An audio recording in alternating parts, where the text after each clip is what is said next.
Good morning, सुप्रभात। आप देख रहे हैं मनी 9। मैं हूं संदीप ग्रोवर। ओपनिंग बज में आपका बहुत बहुत स्वागत है। बहुत इंपॉर्टेंट दिन है। इंपॉर्टेंट दिन इसलिए है क्योंकि 7 दिन से लगातार इंडियन मार्केट्स में तेजी हो रही है और उसके साथ साथ आज है मंथली एक्सपायरी का दिन। तो उस लिहाज से ये जो दिन है हमारे लिए बहुत खास हो जाता है क्योंकि पूरे महीने की जो पोजीशंस होती हैं वो अनवाइंड होती हैं या तो फिर स्क्वायर ऑफ होती हैं या फिर कैरी फॉरवर्ड होती हैं। तो उस लिहाज से आज के दिन वॉल्यूम वाइज भी देखा जाए तो वायदा बाजार में बहुत ज्यादा एक्शन देखने को मिलता है। तो 7 दिन की तेजी के बाद अब क्या हमारे मार्केट्स 8वें दिन भी मजबूती के साथ कारोबार करेंगे? एफआईएस की खरीदारी के नंबर्स किस तरह के आ रहे हैं और क्या हम रिकॉर्ड हाइज की तरफ बढ़ रहे हैं? ये कुछ बड़े सवाल हैं जिसके जवाब हर कोई जानना चाहता है। चलिए इसी का जवाब आपको देने की कोशिश करेंगे। पहले देखिए कल हमारे मार्केट्स में किस तरह का एक्शन देखने को मिला, कैसे क्लोजिंग देखने को मिली। 7वें दिन लगातार मजबूती थी और 7 दिनों में ऑलमोस्ट 1900 पॉइंट की तेजी निफ्टी में देखने को मिल चुकी है। 6000 अंकों से ज्यादा की तेजी सेंसेक्स भी दिखा चुका है। कल इंट्राडे में हमने 24350 का जो लेवल है वो भी पार किया था। वहां से करीब 77 अंक नीचे गिरकर हम बंद हुए, फिसलकर बंद हुए, लेकिन फिर भी 4 महीने की ऊंचाई पर हमने देखा है कि जो निफ्टी में क्लोजिंग है वो बनती हुई दिखी है। दिसंबर 2024 के बाद पहली बार निफ्टी ने इंट्राडे में 24300 का लेवल पार किया और सेंसेक्स ने 80,000 का जो लेवल है उसको पार कर लिया था। ओवरऑल हायर लेवल से हम गिरे लेकिन फिर भी निफ्टी 115 अंक, सेंसेक्स 521 अंक चढ़कर बंद हुए और बैंक निफ्टी में जरूर हमने देखा कि आधे परसेंट से ज्यादा की गिरावट थी। 2 दिन से लगातार रिकॉर्ड हाइस बन रहे थे। कल भी हमने नया रिकॉर्ड हाई लगाया 56,098 का, लेकिन वहां से क्योंकि कुछ दिग्गज बैंकों में एचडीएफसी, कोटक बैंक में हाई लेवल से काफी मुनाफा वसूली हुई तो उस वजह से बैंक निफ्टी 350 अंकों के आसपास ही गिरावट के साथ बंद हुआ। लेकिन निफ्टी के कल 38 शेयर ऐसे हैं जो कि हरे निशान में बंद हुए। आईटी का दिन था माफ कीजिए, आईटी इंडेक्स कल 4% से ज्यादा चढ़ा। तो कंट्रीब्यूशन वाइज देखें, अगर आप पॉइंट वाइज कंट्रीब्यूशन देखें तो इन्फोसिस, एचसीएल टेक, टीसीएस, 3 दिग्गज आईटी स्टॉक्स हैं, इनका ही इंडेक्स में सबसे ज्यादा कंट्रीब्यूशन था। परसेंटेज वाइज भी देखें तो HCL Tech, Tech Mahindra, Tata Motors, Wipro, Infosys, 4 stocks तो 5 में से आईटी के ही है जो कि कल टॉप निफ्टी गेनर्स में शामिल थे। गिरावट में नीचे खींचने में जो काम कर रहे थे वो बैंक से, जैसे मैंने कहा कोटक बैंक हुआ, एचडीएफसी बैंक हुआ, ये कल निफ्टी के टॉप लूजर्स में शामिल थे। इसके अलावा ग्रासिम, सरकारी बैंकों में एसबीआई और उसके साथ साथ आयशर मोटर्स, क्योंकि कुछ हाई एंड बाइक्स के ऊपर ड्यूटी कम करने के ऊपर सरकार विचार कर रही है, ऐसी खबरें थी, तो उसका इंपैक्ट हमने आयशर मोटर्स के स्टॉक पर बनता हुआ दिखा। तो बैंकिंग, फाइनेंशियल और मीडिया को छोड़ दीजिए, एनएससी के तमाम बाकी जो सेक्टर्स हैं वो कल हरे निशान के साथ बंद हुए। आईटी लीड कर रहा था, जैसे मैंने कहा 4.5% के गेंस से auto, capital markets, pharma, realty, MNC index, इनमें कल ज्यादा उछाल देखने को मिल रहा था। एचसीएल टेक में जो नतीजों के बाद इंपैक्ट बना और पूरा इंडेक्स जो 4.5% के आसपास उछला, 9 महीने में एक दिन की सबसे बड़ी तेजी कल हमने आईटी इंडेक्स में बनती हुई देखी। एडवांस डिक्लाइन ऑलमोस्ट 1:1 का था। Mid cap index 1.25%, small cap index 1.4% चढ़ के बंद हुए। लेकिन हेवल्स के नंबर्स ताबड़तोड़ थे, बहुत शानदार नंबर्स थे, लेकिन कमेंट्री कमजोर रहेगी। कुछ डिमांड को लेकर, इन्फ्लेशन प्रेशर्स को लेकर जो मैनेजमेंट की कमेंट्री थी उससे स्टॉक करीब 3% गिरकर बंद हुआ। वारी एनर्जीज के नंबर भी बेहद दमदार थे, 15%, ये भी उछल के बंद हुआ। लेकिन जेएनके बैंक, जो दुखद हमला हुआ, आतंकी हमला हुआ पहलगाम में, उसका इंपैक्ट हमने जेएनके बैंक के स्टॉक में 10% की गिरावट के रूप में कल के सेशन में बनता हुआ दिखा। लेकिन हमारे लिए इंपॉर्टेंट ये भी समझना है कि आज ग्लोबल मार्केट से किस तरह के संकेत हैं, कैसे डेवलपमेंट्स हैं, क्या ग्लोबल मार्केट्स आज भी हमें सपोर्ट कर रहे हैं, क्योंकि 7 दिन की बड़ी तेजी लेकर हम बैठे हैं। तो ग्लोबल फ्रंट से किस तरह का न्यूज फ्लो है, ट्रेड वॉर को लेकर क्या अपडेट्स आ रहे हैं। मेरे सहयोगी नरेंद्र मेरे साथ जुड़ चुके हैं। नरेंद्र, बहुत बहुत स्वागत है आपका। क्या डेवलपमेंट्स हो रहे हैं ग्लोबल मार्केट्स में 7 दिन की तेजी इंडियन मार्केट्स के बाद? क्या हम मान के चलें कि ग्लोबल मार्केट से आज भी हमारे लिए सपोर्ट है? नरेंद्र, अगर आप अपना माइक ऑन कर पाए प्लीज। शुक्रिया संदीप। ग्लोबल मार्केट्स में आज मिले जुले रुख देखने को मिल रहे हैं। इसका असर एशिया बाजारों पर भी देखने को मिल रहा है। एशिया बाजार भी आज मिले जुले ही कारोबार कर रहे हैं। निक्के तकरीबन 1% ऊपर है। वही यूएस और चीन के बीच जो ट्रेड की टेंशन थी वो कुछ कम होने की उम्मीद जगी है, जिसके बाद अमेरिकी बाजार कल 1 से 2.5% तक उछल कर बंद हुआ है। डाउ जोन्स कल तकरीबन 420 अंक उछला है। जो 2 दिन की अगर बात की जाए तो 2 दिन में डाउ जोन्स में तकरीबन 1450 अंकों की तेजी देखने को मिली है। वही वॉल स्ट्रीट जर्नल का कहना है कि अमेरिका चीन पर टैरिफ घटाकर 50 से 55% तक कर सकता है, जिसके बाद अमेरिकी बाजारों में खरीदारी का रुख देखने को मिला। आपको बता दें कि कल ही अमेरिकी राष्ट्रपति ने कहा था कि उनका जेरोम पावेल को हटाने का कोई इरादा नहीं है। अगर यूएस की 10 साल की बॉन्ड यील्ड की बात करें तो ये बिना किसी बदलाव के 4.35% पर कारोबार कर रही है। वहीं शुरुआती मजबूती के बाद डॉलर इंडेक्स में भी स्टेबिलिटी देखने को मिल रही है और ये 0.25% चढ़कर 100 के करीब पहुंच गया है। अगर कल यूरोपीय बाजारों की बात करें तो यूरोपीय बाजार कल तकरीबन 1 से 3.25% तक चढ़कर बंद हुए हैं। डेक्स में सबसे ज़्यादा तेजी देखने को मिली है। वहीं ओपेक के जून में सप्लाई बढ़ाने के विचार के बाद से ब्रेंट क्रूड पर दबाव देखने को मिला और ये तकरीबन 2% लुढ़क गया। फिलहाल ब्रेंट क्रूड का भाव 66.1 डॉलर प्रति बैरल पर पहुंच गया है। वहीं अमेरिका और चीन के बीच जो ट्रेड वॉर की जो अटकलें लगाई जा रही थी, उन पर अब जमी जो बर्फ की परत है वो पिघलती हुई नजर आ रही है, जिसके बाद सोने में भी कल मुनाफा वसूली देखने को मिली और सोना अपने $3500 प्रति औंस के ऑल टाइम हाई से करीब 3% गिर चुका है और $3300 प्रति औंस के नीचे पहुंच गया है। वहीं सोने के में गिरावट का असर चांदी पर देखने को नहीं मिला और चांदी 3% उछलकर 33.5 डॉलर प्रति औंस के आसपास बनी हुई है। जी संदीप। ओके, तो ट्रेड टेंशंस ईज ऑफ होने के संकेत साफ तौर पे मिल रहे हैं। उसका इम्पैक्ट कल हमने यूएस के मार्केट्स में देखा, कुछ हद तक एशियन मार्केट्स में भी उसका रिफ्लेक्शन है। निक्केई जापान का जो मार्केट है वहाँ पे 1% के आसपास की तेजी है, लेकिन हमारा जो गिफ्ट निफ्टी है वो इंडिकेट कर रहा है कि शायद एक नेगेटिव स्टार्ट हल्की गिरावट के साथ आज इंडियन मार्केट्स में शुरुआत हो सकती है। तो वैसे भी एक्सपायरी का दिन है तो एक उठापटक तो रहती है। रिजल्ट सीजन वैसे ही चल रहा है। आज भी कुछ दिग्गज कंपनियों के नतीजे आने हैं, जिसमें एक्सिस बैंक शामिल है। टेक महिंद्रा के नंबर्स भी आज के सेशन में ही आते हुए दिखेंगे। और भी कुछ कंपनियां हैं, 4-5 बड़ी कंपनियां जिनके नंबर्स आएंगे, जिसमें एचयूएल का नाम भी शामिल है और उसके साथ साथ persistent systems, SBI cards, emphasis, LTTS, Nelco और साइंट, इसके भी नंबर्स आज के सेशन में आएंगे और इसमें आप एसबीआई लाइफ को भी शामिल कर सकते हैं। तो काफी एक्शन पैक दिन आज रहने वाला है। बहुत शुक्रिया नरेंद्र, ये पूरा अपडेट हम तक पहुंचाने के लिए। चलिए अब समझते हैं कि हमारे इंडियन मार्केट्स में आज किस तरह का एक्शन देखने को मिल सकता है, कौन से लेवल्स इंपॉर्टेंट है। पहले आपको ये बता देते हैं कि एफआईएस का रुझान किस तरह का है। ग्लोबल मार्केट से संकेत तो ठीक ठाक नजर आ रहे हैं। कल 5वां दिन है लगातार जब एफआईएस की ओर से इंडियन मार्केट्स में खरीदारी हुई है। कैश सेगमेंट में आप देखिए 3,333 करोड़ रुपए की खरीदारी का नंबर है और डीआईएस की बात करें तो 1234 ये बिकवाली का नंबर है। 1234 करोड़ रुपए की बिकवाली कल उन्होंने करी है और 5 दिन में अगर आप देखेंगे तो एफआईएस की जो खरीद का नंबर है वो 21,263 करोड़ रुपए पर पहुंच गया। तो जो 5 दिन में 21,000 करोड़ रुपए से ज्यादा की खरीदारी हुई है, उसके बाद अप्रैल महीने का अब तक का जो नंबर है एफआईएस का, वो घटकर बिकवाली का नंबर जो है वो घटकर 13,500 करोड़ के नीचे आता हुआ दिखा है। एफआईएस की जो एफएनओ में पोजीशन है उसकी बात करें तो कल इंडेक्स ऑप्शंस में 12,000 करोड़ रुपए की जो बिकवाली है वो देखने को मिली। इंडेक्स फ्यूचर्स लॉन्ग किए गए हैं, 1326 करोड़ रुपए की खरीदारी। स्टॉक फ्यूचर्स भी खरीदे गए हैं। स्टॉक ऑप्शंस में बिकवाली की गई है 1286 करोड़ रुपए की। तो ये जो नेट नेट 7,655 करोड़ रुपए की बिकवाली का नंबर है वायदा बाजार में एफआईएस की ओर से, इसको समझेंगे। ये जो आज की एक्सपायरी है उससे पहले ये नंबर्स क्या बता रहे हैं। हमारे साथ वीएलएम बाला जुड़ेंगी, स्टॉक मार्केट टुडे की को फाउंडर है। लेकिन उससे पहले आपको बता दूं कि रुपया कल 23 पैसे की कमजोरी के साथ बंद हुआ है। परसों भी हमने देखा था कमजोरी थी, कल फिर से 23 पैसे की कमजोरी के साथ 85 रुपए 42 पैसे का जो दाम है वहां पर क्लोजिंग देखने को मिली है। कल एमपीसी बैठक के मिनट्स भी आए हैं। आरबीआई की जो 7 से 9 अप्रैल को मीटिंग हुई थी एमपीसी की, उसमें जो अपडेट्स निकल के सामने आए हैं वो इस तरह से हैं कि सीपीआई महंगाई आरबीआई का जो लक्ष्य है उसके करीब ही है। 2 फैक्टर्स हैं जो कि इसको इम्पैक्ट कर रहे हैं, एक तो फूड और दूसरा फ्यूल। ये दोनों कीमतों में कमी जो है उसकी संभावना है, जिस वजह से महंगाई के मोर्चे पर राहत मिल रही है। घरेलू मांग वैसी स्थिर है। केवल दिक्कत की बात है ग्लोबल रिस्क, उसमें इजाफा जरूर देखने को मिला है। एक ट्रेड और दूसरा पॉलिसी जो को लेकर जो अनसर्टेनिटीज हैं, उसी के चलते जो ग्लोबल स्थिति है उसमें क्लैरिटी नहीं है, उसमें स्पष्टता नहीं है। ऐसा एमपीसी की बैठक में के जो मिनट्स हैं उसमें निकल के सामने आया है। कल एक इनकम टैक्स के जो रूल्स हैं उसमें भी बदलाव किया गया है। 1% TCS tax collection at source, 1% TCS लगाने की जो बात है वो लग्जरी आइटम्स पर की गई है। 10 लाख से ज्यादा वाली जो लग्जरी आइटम्स है उनके ऊपर ये टैक्स लगेगा।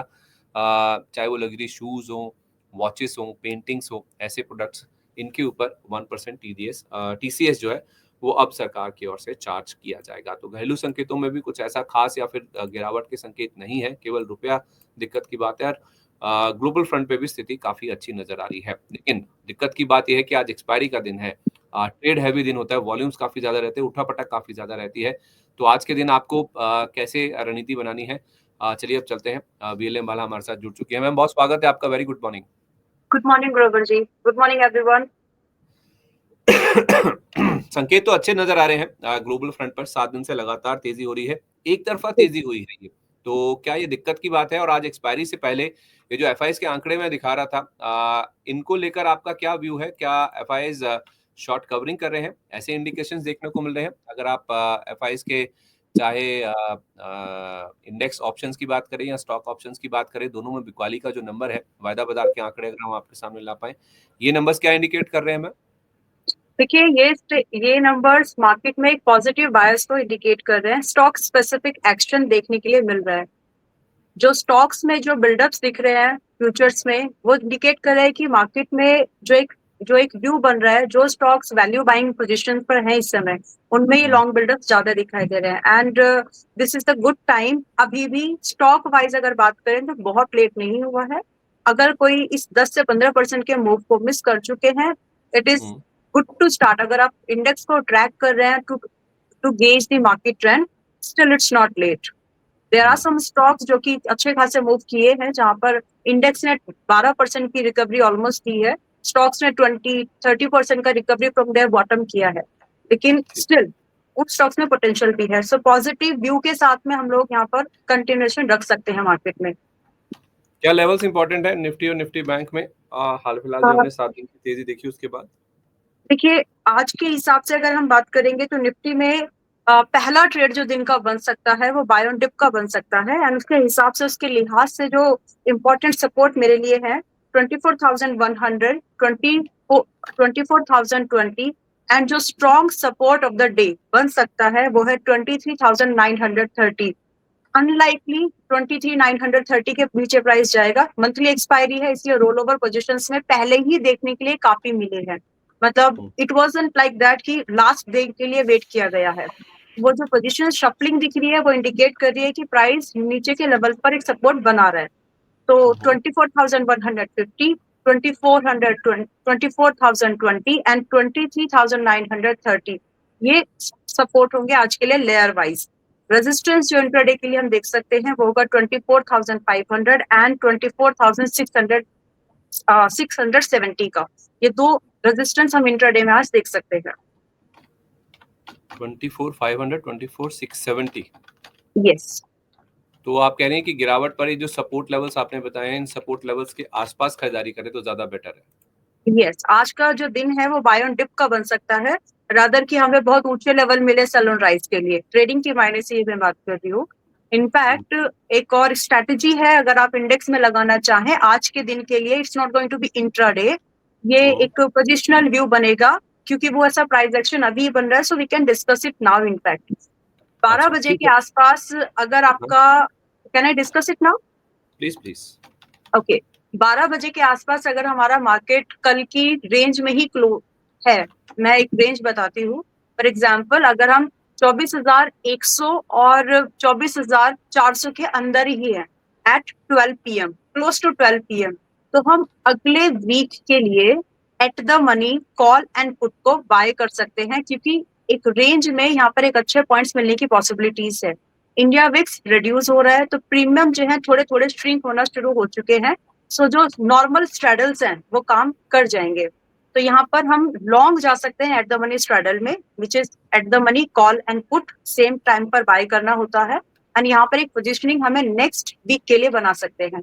कंडीशन सिर्फ एक है कि 12 बजे तक आज के दिन में हम लोग कल की जो रेंज ऑफ द है विच इज 24,100, 24,400, इसी रेंज के अंदर हो। So this strategy gonna work. तो कौन सी स्ट्राइक का कॉल पुट लेना है निफ्टी का?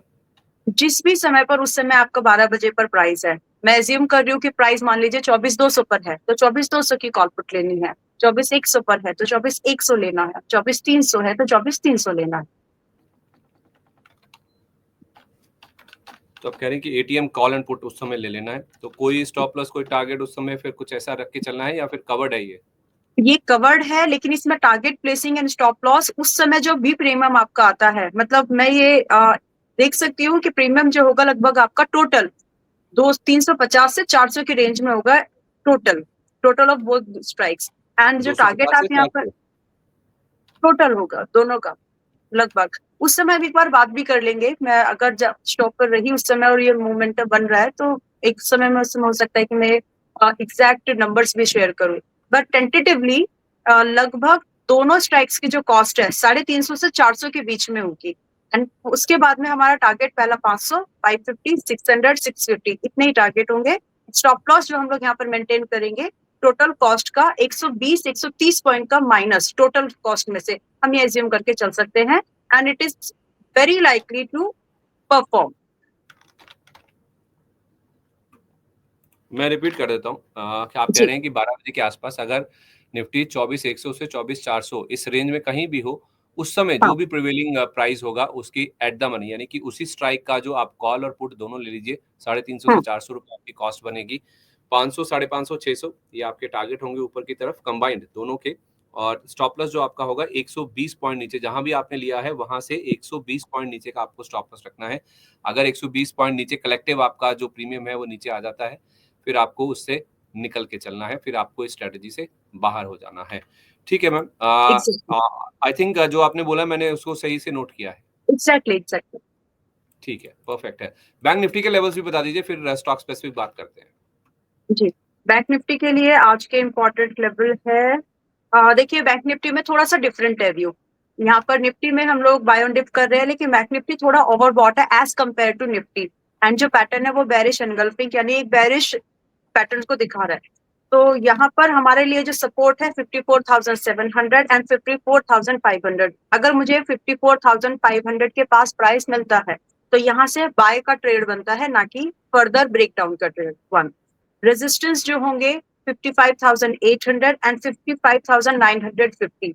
बाय चांस हम 55,900 या फिर 56,000 के पास ही ओपन हो रहे हैं दिन के किसी भी टाइम में, अगर हम वहां पर जाकर के हिट भी कर रहे हैं, तो वहां से एक इंट्राडे का ट्रेड, छोटा ट्रेड डे हाई के एसएल के साथ में यहाँ पर एक एक सेल का ट्रेड भी बन सकता है।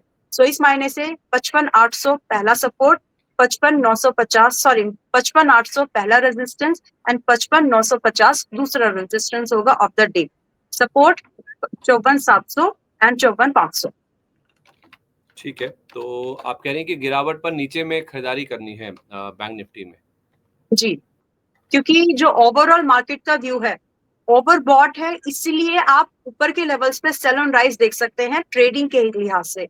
बट अगर आप इसको as a broader market index chase कर रहे हैं कि व्यू क्या बना है स्टॉक्स में या फिर, तो उस कंडीशन में जो व्यू है वो लॉन्ग है, यानी सपोर्ट पर अगर आपको स्विंग करना है ट्रेडिंग फॉर दैट मैटर, तो आप सपोर्ट्स का वेट करें रादर सेल ऑन राइज का, अगर इंट्राडे व्यू नहीं है तो।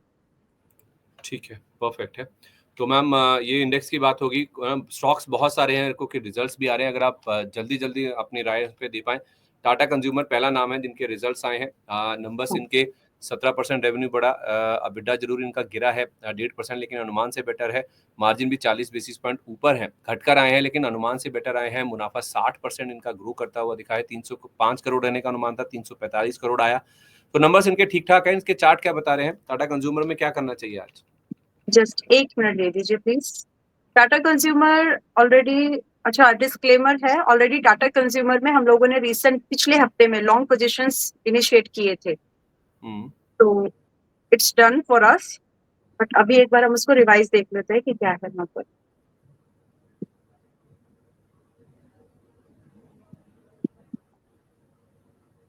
ओके, टाटा कंज्यूमर स्टिल, देखिए इसका जो ब्रांड का जो इम्पैक्ट है ना, मोनोपोली या फिर आप जो भी इसको कहना चाहें, वो इस स्टॉक में आगे परफॉर्मेंस में दिखेगी। तो मेरे हिसाब से stock is bullish, bottom buying opportunity अभी भी है। इट्स नॉट लाइक कि आप यहाँ पर देखिए, अभी पिछले इसने इंडेक्स के जैसा बिहेव किया है, exactly as Nifty, almost 11-12% upsurge किया है फ्रॉम इट्स बॉटम, मतलब जो इसने अभी लो बनाया है। तो मेरे हिसाब से there is still a potential, dip में मिले 3,300 के आसपास भी मिलता है, या 3,450 के आसपास भी मिलता है, तो भी आप इसमें अभी भी लॉन्ग पोजीशंस को इनिशिएट कर सकते हैं। स्ट्रेटेजिकल व्यू अगर आपको दो तरीके से मैं इसको यहाँ पर डिस्कस कर रही हूँ। अगर सिर्फ टाटा कंज्यूमर की बात कर रहा हूँ, 1150 वाला। ओके, मैंने टीसीएस देखा, सॉरी। 3,000 के लेवल से समझ गया, मतलब ये टाटा कंज्यूमर तो 3,000 का। हाँ yes, I pardon, I beg your pardon. Okay, देखिए टाटा कंज्यूमर अभी 1150 पर है, करेक्ट, एंड यहाँ पर जो व्यू बनता है वो बाय ऑन डिप का बनता है। मेरे हिसाब से यहाँ पर थोड़ी बहुत आपको एक प्रॉफिट बुकिंग देखने के लिए मिल सकती है, थोड़ी बहुत, ज्यादा नहीं, मतलब instead of waiting for sell on rise, wait for a buy on dip, accumulation mindset रखें इसमें। एंड स्टॉक आपको अगर 1,080 या फिर 1,010 इसके 1110, 1080 और 1110 के आसपास मिल सकता है आने वाले कुछ दिनों में, तो वहां पर बाइंग कर सकते हैं, फ्रेश बाइंग। फिलहाल के लेवल पर बाइंग थोड़ा महंगा है, रिस्क ज्यादा हो जाएगा। एंड 1080 और 1110 की रेंज में अगर मिल रहा है तो उसके बाद में जो टारगेट्स हमारे बनते हैं वो पहला 1200 का टारगेट मिलता है, जो कि कंपेरेटिवली बड़ा टारगेट है, एंड दूसरा टारगेट हमें मिलता है लगभग 1230 का। ये दो टारगेट तो हम लोग यहाँ पर देख सकते हैं, बशर्ते बाइंग अच्छी करने की कोशिश करें। एंड इसके लिए जो स्टॉप लॉस हम लोग यहाँ पर देखेंगे, हमारा स्टॉप लॉस बनता है यहाँ पर पुराने रेजिस्टेंस के नीचे, विच इज 1050। ठीक है।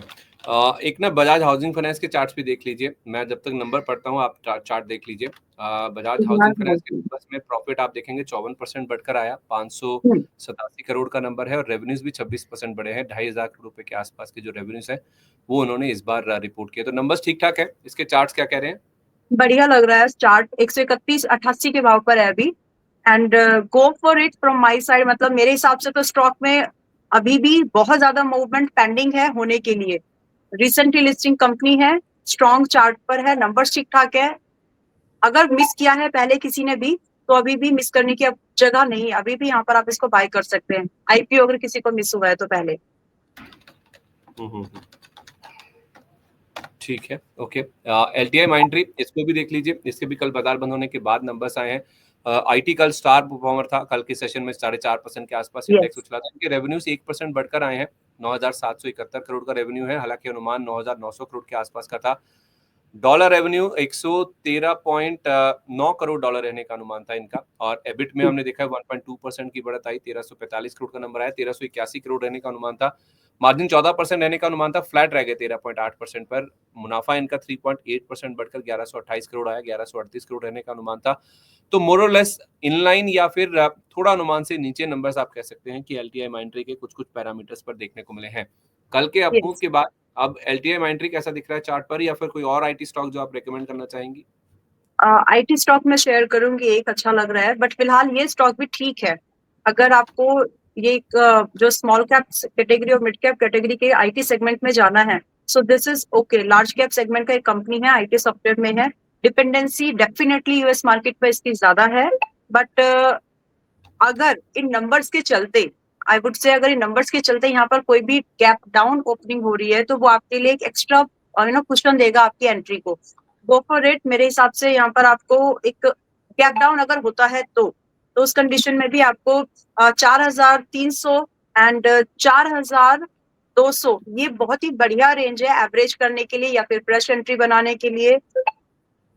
वेट कर सकते हैं। अगर गैप डाउन आज के दिन में मार्केट क्लोज नहीं हुई है, फॉर एग्जांपल, ना तो हम गैप डाउन हुए इस केस में और ना ही हमने क्लोजिंग भी वीक की है, तो फिर वीकनेस का वेट ना करें इस स्टॉक में। मेरे हिसाब से अगर ये स्टॉक आपको 4500 के भाव के ऊपर सस्टेन्ड दिख रहा है, स्ट्रॉन्ग दिख रहा है, इसमें हम बाइंग इनिशिएट कर सकते हैं, जिसमें कि जो हमारा स्टॉप लॉस बनता है वो लगभग 4,000 का बनता है, which is almost 10% dip, almost 10 to 12% dip from the high, but target भी इसमें वैसे ही मिलने की हाई पॉसिबिलिटीज है। हमारा यहाँ पर पहला ही टारगेट जो बनता है वो 4,750 का बनता है, एंड इसके बाद में जो दूसरा टारगेट है वो काफी दूर है, एंड विद ट्रेलिंग उसको चेज किया जा सकता है, विच इज 5,200। सो ये थोड़ा सा high risk and high reward type की पोजिशनिंग है इस स्टॉक में। तो रिस्क को पोजिशन साइजिंग को मैनेज करते हुए आई थिंक इसमें एक लॉन्ग व्यू बनाया जा सकता है। अगर डिप मिलता है, in case no breakout bullish हो रहा है, तो भी यहाँ पर ऊपर के लेवल पर बाय की जा सकती है। मतलब 4500 के ऊपर आ गए तो फिर आप इसमें, वैसे तो टिक ही रहा है, 4500 के ऊपर ही बंद हुआ है कल भी, तो अगर टिका रहता है तो आप इसमें खरीदारी करें। 4,000 का स्टॉप लॉस रखें, 4,750, 5,200 तक के लेवल्स दिख सकते हैं। दालमिया भारत, इसके आप चार्ट देख लीजिए, मैं नंबर पढ़ देता हूँ तब तक। नंबर इनके आप देखेंगे तो केवल रेवेन्यू जो है वो 5% गिरा है, गिरने का अनुमान था, लेकिन जितना अनुमान था उससे ज्यादा गिर कर आया 4100 करोड़ के आसपास। लेकिन कामकाजी मुनाफा 21% बढ़ गया, almost in line with expectation है। 19.2% के मार्जिन रहने थे, 19.4% पर आए, 4% से ज्यादा की बढ़त है। 300 करोड़ रुपए के आसपास मुनाफा रहने का अनुमान था, 439 करोड़ रुपए का नंबर आया, 37% इनका मुनाफा भी बढ़ता हुआ दिखा है। तो रेवेन्यू को छोड़ दें तो बाकी सारे पैरामीटर्स पर नंबर ऑलमोस्ट इन लाइन या फिर बेटर देन एक्सपेक्टेड है। दालमिया भारत के चार्ट्स क्या बता रहे हैं? डिस्क्लोजर, इसमें मैं लॉन्ग हूँ, मैं खुद के पोर्टफोलियो में इस स्टॉक को होल्ड करती हूँ। एंड मेरा व्यू इस स्टॉक को लेकर के अभी भी बुलिश है। मेरा यहाँ पर कोई भी प्रॉफिट बुकिंग जैसा फिलहाल व्यू नहीं है। सो व्यू मैं यहाँ पर शेयर कर सकती हूँ and my targets, I don't know मैं टारगेट्स यहाँ पर दे सकती हूँ कि नहीं, but in very near future 2000 का भाव, 2100 का भाव यहाँ पर मैं देखती हूँ। ठीक है। रैलिस इंडिया, इसके भी चार्ट्स देख लीजिए। इनका रेवेन्यू जो है वो 17% के आसपास गिर कर आया है और घाटा भी आप देखेंगे तो बढ़कर आया है। 32 करोड़ का नंबर आया 21 करोड़ रुपए के मुकाबले। तो रैलिस इंडिया के चार्ट्स क्या बता रहे हैं? देखिए रैलिस इंडिया में 265, 260, 262 ये लेवल आ सकते हैं। इसके बाद थोड़ा बहुत यहाँ पर एक प्रॉफिट बुकिंग जोन बनेगा। तो मुझे लगता है कि बहुत जल्दी ना करें। अगर आप या तो ट्रेडिंग कर लीजिए, अगर आप 270, 262 मतलब एक रेंज में देना चाहते हो जो इसका नेक्स्ट टारगेट होगा, पॉसिबली 270 के आसपास, 1 रुपए कम ज्यादा इस तरह से 270 के आसपास यहाँ पर एक टारगेट है जो कि हिट होना है। इसके बाद इस स्टॉक में थोड़ी सी वीकनेस या फिर पुल बैक मूवमेंट आएगा एंड वहां पर बाइंग करना चाहिए। मेरे हिसाब से वो पुल बैक आपको वापस से 250 से लेकर के 255 की रेंज में एंट्री दे सकता है, जहां पर अगर आप चाहें करंट लेवल पर बाय करना, जो कि अब वही रेंज है, अगर आप करंट लेवल पर बाय करना चाहते हैं तो टारगेट आपको 265, 270 का रख सकते हैं। स्टॉप लॉस यहाँ पर मेंटेन करना है अभी हमें। स्टॉप लॉस जाएगा लगभग 230 का। तो रिस्क रिवॉर्ड के हिसाब से करंट एंट्री जो है बाइबल नहीं होगी, लेकिन अगर आप थोड़ा पुल बैक के बाद एंट्री लेंगे तो आपको शायद थोड़े से बड़े टारगेट मिल जाएंगे। सुटेबल हो तो ही इसको देखिए फिलहाल के लिए, अदरवाइज एक फिलहाल के लिए इग्नोर कर सकते हैं। तो ठीक है। मैंने जी ओके। मैम सिंजीन पे भी आपकी राय दीजिए। इनके रेवेन्यू जो है वो 11% बढ़कर आए हैं। EBITDA भी 9.5% बढ़ा। मार्जिन में भी हमने देखा है कि ऑलमोस्ट फ्लैट रहे हैं नंबर, लेकिन अनुमान से बेटर है। 33% रहने का अनुमान था, 33.8% आया। मुनाफा इनका 3% घटा है, लेकिन ये भी अनुमान से बेटर है। तो जितना घटना था उससे कम घटता हुआ दिखा है इनका जो मुनाफे का नंबर है। EBITDA इनलाइन है, मार्जिन जो है वो थोड़ा ऊपर ही आए हैं। तो मिक्स बैग से नंबर है। सिंजीन के चार्ट्स क्या बता रहे हैं? सिंजीन अभी अपने टारगेट को चेस करने के लिए येट टू हिट टारगेट है। मतलब इसमें अभी वो जो लेवल रेजिस्टेंस बनना चाहिए वो आया नहीं है। 749 के पास में अभी ट्रेड कर रहा है एंड 770, 770 आना बाकी है। तो अगर है स्टॉक में होल्ड कर सकते हैं फॉर दिस टारगेट एंड इसके बाद में ट्रेलिंग करिए। ट्रेलिंग होगी आपकी लगभग 740 के भाव पर। 740 के भाव के साथ में और बड़े टारगेट्स यहाँ पर मिल सकते हैं जो कि स्टॉक को 850 तक लेके जा सकता है। This is a swing view, short term से स्विंग व्यू है ये। अच्छा, ठीक है। कैनफिन होम्स, इसके मुनाफे में अपने 12% की बढ़त देखिए। कल बाजार बंद होने के बाद नंबर्स आए हैं। 234 करोड़ का नंबर रिपोर्ट किया है। NII यानी कि शुद्ध ब्याज आय, यहाँ पे भी 7.25% की ग्रोथ है। तो नंबर्स बहुत तोड़-फोड़ या फिर बहुत ज्यादा कमजोर नहीं है। Flat to positive kind of numbers है कैनफिन होम्स के। इसके चार्ट में इंडिकेशंस किस तरह के, चार्ट किस तरह का दिख रहा है? चार्ट में थोड़ा बहुत प्रॉफिट बुकिंग आएगी और वो एक फ्रेश एंट्री बन सकती है। फिलहाल वेट करना बेटर होगा। ओवरबॉट है, 744 पे चल रहा है अभी। मेरे हिसाब से 700, 690 फिर से आए तभी बाय ले। अच्छी बाइंग से आपको इसमें मोमेंटम जो अगला बनेगा उसका बेनिफिट मिलेगा। फिलहाल महंगा है। ठीक है, 700 से 690 की रेंज में मिले नीचे करेक्शन पर तो खरीदें। तो ठीक है, ओके। थायरोकेयर का भी चार्ट आप देख लीजिए। इनके नंबर्स बहुत ही सॉलिड आए हैं इस बार। 21% रेवेन्यू बढ़ गया। EBITDA में तो 70% का जंप है। कामकाजी मुनाफा 70% ग्रो किया है और मार्जिन 22% वाले ये ऑलमोस्ट 31% पर पहुंच गए। 9% के आसपास का जंप है। मुनाफे में भी 22% की ग्रोथ देखने को मिली है। 21 रुपए का डिविडेंड की भी इन्होंने घोषणा की है। तो थायरोकेयर के नंबर्स तो काफी अच्छे हैं। चार्ट में उतनी मजबूती है? नंबर से ठीक है, लेकिन जब फार्मा कंपनीज के नंबर बढ़ते हैं so I don't feel good with that. क्योंकि अगर कोई भी फार्मास्यूटिकल सेक्टर की मेडिसिन वाली कंपनी बढ़े मतलब भारत बीमार हो रहा है। So this is something we should, I want कि फार्मा कंपनीज के रेवेन्यू ना बढ़े। मैं ये पर्सनली चाहती हूँ for goodness of the India और for goodness for humankind, mankind. Okay. लेकिन अभी मेरे हिसाब से यहाँ पर जो बात लग रही है फिलहाल के लिए, थोड़ा सा यहाँ पर वेट करना बेटर होगा। बाय ऑन डिप का व्यू यहाँ पर रखें। अभी भी यहाँ पर जो एक व्यू बनता है वो बाय ऑन डिप का बनता है and I would give a buy rating to this stock but in the range of 720 and 735। Current price 770 का है। फिलहाल अवॉइड करें। 740, 730 के आसपास ही मिलता है। मतलब 720, 740 फ्लैट सिंपल कर लेते हैं। 720 740 पे मिले तो बाई कर सकते हैं, अदरवाइज इग्नोर करें। जिसमें कि हमारा जो स्टॉप लॉस मेंटेन करना है, स्ट्रिक्ट स्टॉप लॉस, वो जाता है आपका 660 का, बड़ा स्टॉप लॉस है कंपैरेटिवली। लेकिन टारगेट भी अगर आप इसको होल्ड करेंगे तो आपको वैसे ही मिल सकते हैं। डिपेंडेंसी, थायरो केयर अपने सेक्टर में लीड करती है, अपनी इंडस्ट्री में लीड करती है। इसका एक क्या बोलते हैं, मोनोपोली स्टॉक है। एंड यहाँ पर एक बड़ा मूवमेंट, अगर इस सेक्टर में, इस इंडस्ट्री में, इस पर्टिकुलर निश में अगर एडवांटेज किसी को भी मिलेगा तो इसको सबसे पहले मिलेगा। एंड फॉर दैट मैटर, यहाँ पर जो फॉर दैट कंसर्न जो यहाँ पर हमें टारगेट मिल सकते हैं 880 पहला टारगेट मैं यहाँ पे देखती हूँ, जो कि मिलने की पॉसिबिलिटीज हाई है डिप में अगर आप बाय करें तो। एंड दूसरा टारगेट 950 के आसपास। तो अब इनकी बिक्री बढ़ेगी, मतलब अगर शेयर इतना बढ़ेगा तो इंडिया बीमार पड़ेगा, मतलब आप कह रही हैं। वो मतलब देखिए, फार्मा सेक्टर, सीमेंट कंपनी बढ़ रही है तो अच्छा लगता है, रेलवे स्टॉक्स बढ़ रहे हैं अच्छा लगता है, एनर्जी बढ़िया लगता है। लेकिन अगर फार्मा कंपनी बढ़ रही है तो वही है फिर, मतलब it's not a good sign for us. Economy की या फिर हमारे नेशन की जो हेल्थ है उसकी सिचुएशन सही नहीं है, मतलब जो लोग हैं जो रहते हैं उनके लिए दिक्कत की बात है, ये साफ तौर पे इंडिकेशन है इसका। खैर अदानी ग्रीन, इस पे भी अपनी राय दीजिए। रिजल्ट्स के अलावा कुछ कंपनियां खबरों के चलते भी फोकस में है। तो इनकी एक सब्सिडरी है जिसने यूपीपीसीएल यानी कि Uttar Pradesh power corporation limited के साथ एक पावर परचेज एग्रीमेंट साइन किया है। पम्प्ड हाइड्रो स्टोरेज प्रोजेक्ट से 1250 मेगावाट सप्लाई के लिए करार किया गया है। अदानी ग्रीन किस तरह का लग रहा है आपको, हाल फिलहाल जो तेजी हुई है मार्केट्स में उसके बाद? अभी भी मेरे इस पर व्यू बुलिश ही है। मेरे ख्याल से हम लोगों ने इसको पिछले 2 हफ्ते भी ट्रैक किया है, डिस्कस किया है। एंड अच्छा, again a disclosure, Adani green में पिछले हफ्ते हम लोगों ने लॉन्ग पोजीशन फ्यूचर्स में इनिशिएट किए हैं and we got our टीजीज।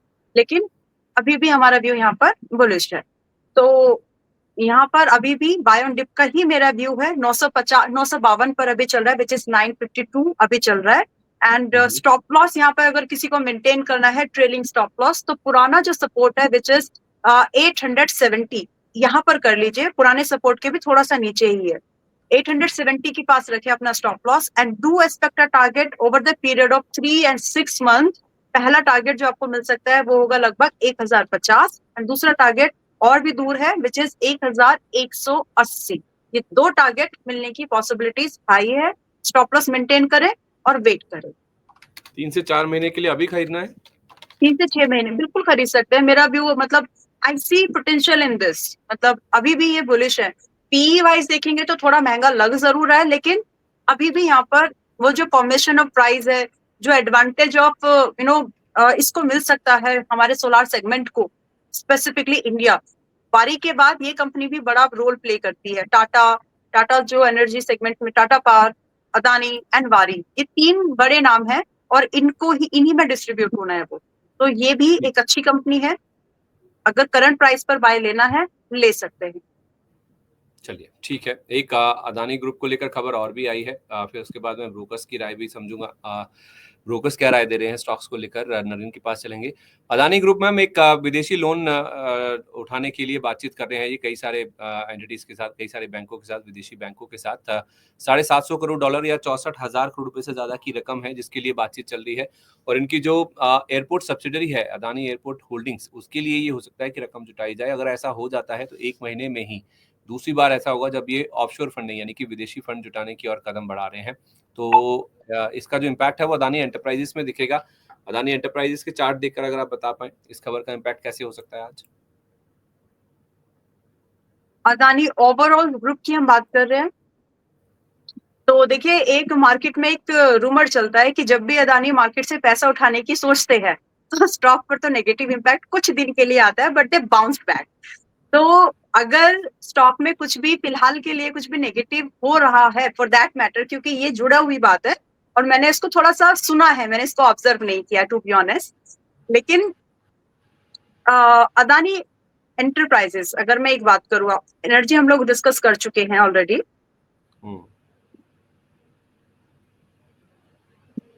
Now take a look to the Adani Enterprises. This is also forming a bottom. बहुत कंसोलिडेशन रेंज में ये है अभी भी। RSI 60 के पास है।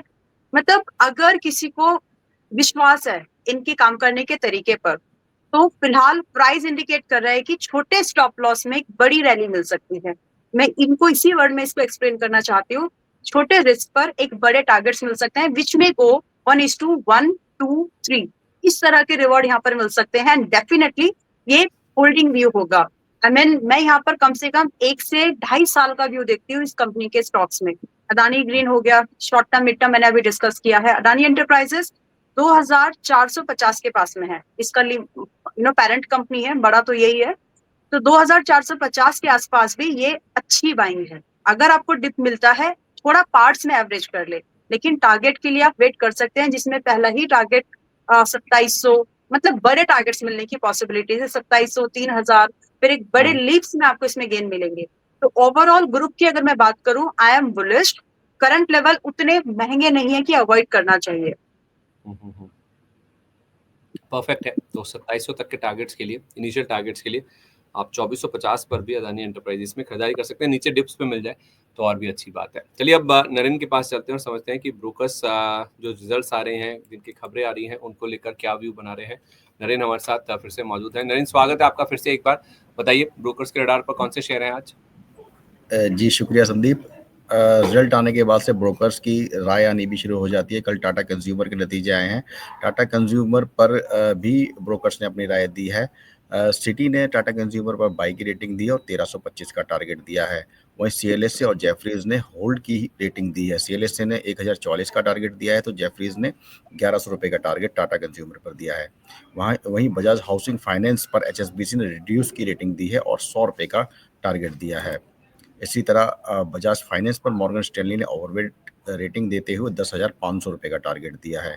वहीं मॉर्गन स्टैनली ने कैनफिन होम्स पर ओवरवेट रेटिंग देते हुए 800 रुपये का टारगेट दिया है। इसी तरह मॉर्गन स्टैनली ने डालमिया भारत पर अंडरवेट रेटिंग दी है और 1650 रुपये का टारगेट दिया है। जी ओके, संदीप। ठीक है। ये ज़्यादातर वही कंपनी जिनके नतीजे आए हैं। केवल एक बजाज फाइनेंस ऐसा है जिसके रिजल्ट्स नहीं आए हैं। तो बजाज फाइनेंस पे मैम एक बार आपकी राय दे दीजिए। 10,500 तक के जो टारगेट्स हैं उसकी बात हो रही है। कुछ हमारे साथ एक्सपर्ट जुड़ते हैं वो तो 12,000 तक की भी बात कर रहे हैं। आपके हिसाब से कहाँ तक जाता वो दिख रहा है आपको बजाज फाइनेंस? बजाज फाइनेंस देखिए हर डिप पर बाइंग लायक स्टॉक है, बट अभी महंगा है। करंट लेवल इसका है 9,323 करंट प्राइस है। एंड मैं यहाँ से थोड़ा बहुत ही सही लेकिन एक प्रॉफिट बुकिंग देखती हूँ, जो कि कम से कम आपको, मतलब अगर ये 9,450 या 60 पर भी जाता है तो भी वहां से एक सेल ऑन राइज या फिर डिप का वेट करना बेटर एक स्ट्रेटेजी होगी। मेरे हिसाब से जो टारगेट यहाँ पर है, पहले भी टारगेट मैंने डिस्कस किया था 9,000 के पास, जो कि हिट हो चुका है एंड उसके बाद के टारगेट अभी भी और है। But wait for a dip अगर फ्रेश बाइंग कर रहे हैं। पोजीशन अगर ऑलरेडी होल्ड है तो जो ट्रेलिंग आपको मुझे जहां तक याद है 7,200 के आसपास का ट्रेलिंग बताया था। Now you can shift it a little up. अब आप इसको यहाँ पर ट्रेलिंग कर सकते हो 8,000 पर, बट होल्ड करें। फ्रेश बाइंग करना है तो वेट करें, और वेट आपको करना है लगभग 8,700 8,500 के भाव के लिए। ठीक है। तो डिप्स का वेट करें। बजाज हाउसिंग फाइनेंस थोड़ा नीचे अगर मिलता है आपको 8,500 के आसपास, फिर आपका 8,000 का स्टॉप लॉस होगा। वहां पे आप चाहें तो जरूर खरीदारी करके चल सकते हैं। जी हाँ, कुछ कह रही हैं आप? जी, और बजाज हाउसिंग फाइनेंस जो है, देखिए अभी कुछ रिपोर्ट, एग्जैक्ट नंबर मुझे अभी एग्जैक्ट याद नहीं है, लेकिन अभी थोड़े दिन पहले एक रिपोर्ट आई थी कि भारत का जो लोन है, पर्सनल लोन सेगमेंट बहुत बढ़ रहा है। और ये जो बजाज फाइनेंसिंग है, ये इसी सेक्टर को, इसी मार्केट को कैप्चर करते हैं। जो सैलरीड पीपल है, पर्सनल लोन छोटी छोटी चीजों के लिए या फिर इमीडिएट नीड्स के लिए लेते हैं, उस मार्केट का ट्रेंड भी बढ़ रहा है एंड ये उसको उसको डील करता है। सो और ये ट्रेंड बढ़ेगा, तो इसकी वजह से इसके जो रेवेन्यूज आने वाले समय में भी वो इंक्रीज होंगे, डिक्रीज वाला जैसा नहीं है। Similar to I should say IndiGo, IndiGo का पैटर्न भी वैसा ही है। ठीक है, परफेक्ट है मैम। ओके, इस बीच बाजार की शुरुआत हो चुकी है। Yes. 44 पॉइंट नीचे निफ्टी 24,300 के नीचे खुला है और 137 पॉइंट का ड्रॉप आपको सेंसेक्स पे नजर आएगा। 80,000 के नीचे हम खुले हैं। कल आधा % से ज्यादा निफ्टी बैंक खुला था, गिरा था। आज भी आप देखिए 1/4% से ज्यादा गिरकर 200 पॉइंट की गिरावट है। 55,174 का लेवल है जहां पे आज हमने शुरुआत करी है। निफ्टी आईटी कल की 4.5% के अपमूव के बाद आज हल्की पॉजिटिविटी के साथ खुला है। 25 पॉइंट के गेन्स हैं, लेकिन स्मॉल कैप इंडेक्स में आप देखिए आज हमने गिरावट के साथ शुरुआत देखी है। हल्की सही लेकिन गिरावट के साथ शुरुआत हुई है।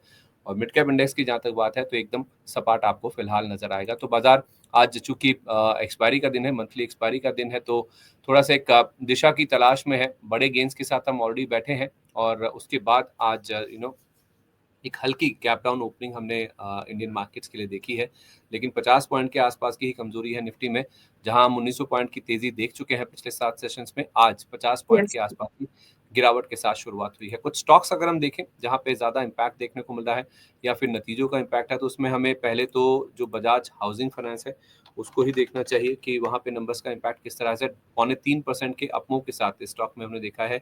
आज के सेशन में जो शुरुआत है वो देखने को मिली है। टाटा कंज्यूमर एक बड़ा नंबर है जिसका रिएक्शन आज हमें देखने को मिल रहा है मार्केट में, और ये स्टॉक देखिए 3.25% की गिरावट के साथ आज के गिरावट सेशन में में। खुलता हुआ दिखा है। एलटीआई माइंट्री की जहां तक बात है तो नंबर्स इनके मोर और लेस इन लाइन या फिर एक्सपेक्टेड लाइंस पे थे। 1% की गिरावट यहाँ पे भी देखने को मिले, क्योंकि कल की बड़ी तेजी के बाद थोड़ा सा रिस्पाइट हम देख रहे हैं कि आज आईटी स्टॉक्स में भी देखने को मिल रहा है। और दालमिया भारत नंबर्स यहाँ पे मजबूत है, रेवेन्यू को छोड़ दीजिए बाकी सारे फ्रंट पर नंबर अच्छे हैं। स्टॉक में अब देखिए 4% से ज्यादा की अपमूव के साथ आज के सेशन में शुरुआत हुई है। रैलीज इंडिया, इनका रेवेन्यू भी गिरा है, इनका घाटा भी बढ़कर आया है, तो नंबर्स में आप देखेंगे तो नेगेटिविटी आपको दिख ही रही थी। और देखिए स्टॉक 6% की बड़ी गिरावट के साथ आज के सेशन में खुलता हुआ दिखा है। सिंजिन इंटरनेशनल बहुत ही मिक्स बैग नंबर्स हमने देखे हैं, और जो रिएक्शन 10% रिजल्ट डिक्लाइन आता है कर। वो देखिए 10% के डिक्लाइन, बिल्कुल बड़ी गिरावट आज देखिए आप इस स्टॉक में देखने को मिली है। तो मुनाफा इनका 3% ही गिरा था। मार्जिन भी आप देखिए 33% के आसपास के रहने चाहिए थे, 33.8% के आए हैं। रेवेन्यू 11% बढ़कर आया, EBITDA भी 9.5% बढ़कर आया, लेकिन स्टॉक में आप देखेंगे तो जो एक्शन है आज नीचे की तरफ 10% की बड़ी गिरावट के साथ ये स्टॉक खुलता हुआ दिखा है। कैनफिन होम्स यहाँ पे भी देखेंगे 2.5% की गिरावट है। थायरोकेयर के नंबर्स काफी सॉलिड थे, इसका जो रिएक्शन है वो आज अगर आप नंबर्स के बाद देखेंगे तो आपको 12% का अपमूव आप देखिए, नंबर्स बहुत ही सॉलिड है, और उसी के चलते हम देख रहे हैं कि रिएक्शन भी बहुत सॉलिड देखने को मिला। तो मैम थायरोकेयर इतना बड़ा अपमूव है, क्या ये मूव और सस्टेन हो सकता है? और सिंजीन में जो नीचे का 10% का मूव हम देख रहे हैं, इसके लिए अगला सपोर्ट लेवल क्या है? सिंजेन में देखिए ब्रेकआउट के बाद ही बाय करें। जो लेवल हम लोगों ने डिस्कस किया है 720 740 वहीं पर ले बाय। और अगर आप बिल्कुल सपोर्ट पर बाय करने के प्लान कर रहे हैं तो आपको 630 640 का अगर ये हिट करता है आज या कल, गो फॉर इट, बाय कर लीजिएगा। आई मीन यहाँ पर एक बहुत अच्छा सपोर्ट रेंज है, लेकिन मोमेंटम बाइंग करनी है कि यहाँ से स्टॉक अब मोमेंटम के लिए निकलेगा तो 740 720 would be the level. And Thyrocare अच्छा लग रहा है लेकिन महंगा लग रहा है, तो मेरे हिसाब से अगर आप वेट नहीं करना चाहते हैं तो भी स्टॉक में बने रहना चाहते हैं तो भी आप ज्यादा देर, जो बने हुए हैं पहली बात या तो उनकी कल की बाइंग होगी या फिर इससे पहले की होगी। सो आई एम एज्यूमिंग दैट कि आपने इंट्राडे में बाई नहीं लिया है, या तो कल की क्लोजिंग में लिया है या फिर कल उससे पहले का। तो अब आपको यहाँ पर एक ट्रेलिंग स्टॉप लॉस मिल गया है, इसकी स्ट्रैटेजी थोड़ा सा ट्वीक कर लीजिए। अब आपको यहाँ पर आपका ट्रेलिंग स्टॉप लॉस मिल गया है 740 का, trail it and hold it. ठीक है, तो स्टॉप लॉस ट्रेल करते हुए चले और इसको आप होल्ड करके चल सकते हैं। दालमिया भारत के नंबर अच्छे हैं, यहाँ पे तो इम्पैक्ट है ही है। बजाज हाउसिंग फाइनेंस भी नंबर्स के बाद पॉजिटिवली रिएक्ट कर रहा है, 3.5% का अपमूव है। परसिस्टेंट सिस्टम्स, इसके नंबर्स आने वाले, उससे पहले 2.5% ये स्टॉक ऊपर है। गॉडफ्रे फिलिप्स में 4% की तेजी है, थर्मैक्स भी 4% के आसपास ऊपर है। बजाज फाइनेंस में 2% का अपमूव है, 9,500 का जो लेवल है वो स्टॉक ने आज पार किया है। और उसके साथ साथ देखेंगे जीएसके फार्मा, यहाँ पे भी 2% की तेजी देखने को मिली। इनफैक्ट बजाज फाइनेंस ने तो आज इंटरडे में 9,660 का लेवल भी टच किया है, जो कि इसका नया रिकॉर्ड हाई लेवल है। और उसी की जो ग्रुप कंपनी है बजाज फिनसर्व, यहाँ पे भी हमने 2,135 रुपए का नया 52 वीक हाई आज के सेशन में बनता हुआ देखा है। लेकिन आज का एक्सीडेंट है सिंजीन, नंबर्स के बाद रिएक्शन 10% नीचे का देखने को मिला है। टाटा कंज्यूमर भी 4% नीचे है। केफिन टेक्नोलॉजीज यहाँ पे 3% से ज्यादा की गिरावट है। वारी एनर्जीज पे परसों बहुत अच्छा चला था, कल नंबर्स का रिएक्शन था 15%, आज देखिए 3% की मुनाफा वसूली स्टॉक में दिख रही है। कैनफिन होम्स भी नंबर्स कोई बहुत ज्यादा अच्छे नहीं है, 2% की गिरावट यहाँ देखने को मिल रही है। विजय डायग्नोस्टिक्स 2% नीचे है, और 361 वैम यहाँ पे भी 2% की गिरावट आज के सेशन में देखने को मिल रही है। कुछ वॉल्यूम्स के लिहाज से देखें स्टॉक्स जो बहुत ज्यादा एक्टिव है, उसमें नीवा बूपा, इसको लेकर तो आज एक खबर भी आई थी नीवा बूपा में, खबर मैं आपके सामने रख देता हूँ। हाँ, इरडा ने कृष्णन रामचंद्रन, जो कि इनके सीईओ एंड एमडी है, उनको दोबारा नियुक्त करने की जो मंजूरी है वो दे दी है। 1 मई से अगले 5 साल के लिए नियुक्ति की जो मंजूरी है वो कंपनी के लिए आती हुई दिखी है। कल एक बड़े ब्रोकर की रिपोर्ट आई थी, 100 रुपए का टारगेट आया था स्टॉक के लिए, उसके वजह से स्टॉक चला था। लेकिन आज आप देखेंगे तो नीवा बूपा में अच्छे खासे वॉल्यूम्स के साथ ट्रेड होता हुआ दिख रहा है। 1.5% के आसपास का आपको आज भी स्टॉक में देखने को मिला है। नीवा बूपा में मैम 100 रुपए के टारगेट आए हैं, चार्ट्स पे दिख रहा है 100 रुपए के टारगेट आते हुए। पॉसिबिलिटीज लगती है एंड मैं आपको एक इसमें वो सेटअप भी हम लोगों ने न्यूली लिस्टेड आईपीओ कंपनीज के बारे में जो हम लोगों ने एक setup triggered I mean discuss किया था, it got triggered in that way back. I mean ये ट्रिगर्ड हुआ है काफी पहले हो चुका है। वेल इसमें जो व्यू बन रहा है, हमें यहाँ पर एक स्टॉप लॉस डिफाइन मिल गया है जिसमें कि 76 डीप है, लेकिन यही स्टॉप लॉस बनता है इसमें। 76 के स्टॉप लॉस पर हम लोग इसको 100 और इसका डे जो इसका ऑलरेडी हाई है उसके लिए चेज किया जा सकता है। थोड़ा सा अगर चाहे तो पहले टारगेट को थोड़ा सा स्ट्रिंग कर ले ताकि आपको एक कुशन प्रॉफिट मार्जिन मिल जाए थोड़ा सा। तो 96 पर पहला टारगेट एज्यूम करें, पहला टारगेट सेट करें, और लगभग 110 पर दूसरा, एंड उसके बाद में लगभग 115 पर तीसरा टारगेट। आप इस तरह से इसको देख सकते हैं at the stop loss at 76। And जो टाइम लग सकता है इसकी पॉसिबिलिटीज जो बनती है टाइम को लेकर के approximately 3 month for the first target, and further उसके बाद में 3 से 10 महीने का टोटल टाइम इसको लग सकता है, कंसोलिडेशन, ब्रेकआउट एंड एवरीथिंग। और उसमें ये मूवमेंट 115 तक के टारगेट मैं देखती हूँ, विच इज 95 पहला, लगभग 110, 115 ये टारगेट्स। तो 76 का स्टॉप लॉस, 96 का पहला टारगेट। यस, और सीएमपी है 85। तो यहाँ से हो सकता है कोई 3-4% का अपसाइड करंट प्राइस से 3-4% ऊपर नीचे थोड़े दिन करे, लेकिन पॉसिबिलिटीज है। एक स्टॉक जिसको बाजार की गिरावट या फिर तेजी का ज्यादा इंपैक्ट नहीं पड़ रहा है वो है यूपीएल का। नंबर्स इसके जब Q3 के आए थे, तीसरी तिमाही के नंबर्स आए थे, उसके बाद से हम देख रहे हैं कि स्टॉक में आपको लगातार जारी है। आज भी देखिए 682 रुपए 40 पैसे का नया 52 वीक हाई इसने टच कर दिया। इसमें और कितना अपसाइड आपको दिखता है? यूपीएल अभी के सिर्फ कितना जा सकता है यही डिस्कस कर रहे हैं ना, फ्रेश बाइंग के लिए we are not discussing it यार। तो 682 के पास में है, 715 अभी भी जा सकता है, 715 उसके बाद ट्रेलिंग इज सजेस्टेड, एंड 715 के बाद फर्दर अगर आपको टारगेट करना ही है, लाइक अगर आप 760-65 के लिए आप इसको देख रहे हैं, राइट, या फिर आप इसको 800 के लिए देख रहे हैं, तो trailing should be in place. Trailing करना ज्यादा बेहतर होगा। जगह है 715 तो मिल सकता है इजीली, इसके बाद में आप इसको ट्रेल कर लें। और फ्रेश बाइंग में इसलिए अवॉइड करना बोलना चाहते हो क्योंकि यहाँ पर जो स्टॉप लॉस है थोड़ा डीप बन रहा है। अगर सुटेबल है करंट लेवल पर स्टॉप बाय करके और स्टॉप लॉस मेंटेन करना 620 का, विच इज लाइक 55 पॉइंट्स पर आई मीन यूनिट। तो देख लीजिए 625 620 is going to be 620 is the stop loss. Target उसके कंपैरिजन में छोटा है, तो fresh buying is not suggested because of that. Perfect, got the point. Adani group में आप देखेंगे तो अदानी एंटरप्राइजेस को छोड़ दीजिए, बाकी तमाम स्टॉक आज हरे निशान के साथ ट्रेड कर रहे हैं। अदानी ग्रीन आधा % ऊपर है, जहां पे खबर है इन्होंने एक यूपीपीसीसीएल के साथ करार किया है। अब अदानी एंटरप्राइजेस इकलौता स्टॉक है जो कि लाल निशान के साथ ट्रेड कर रहा है, जहां पे फंड रेजिंग को लेकर बातचीत चल रही है, इनकी एयरपोर्ट सब्सिडरी को लेकर। आधे % के आसपास की कमजोरी है। क्या करना चाहिए?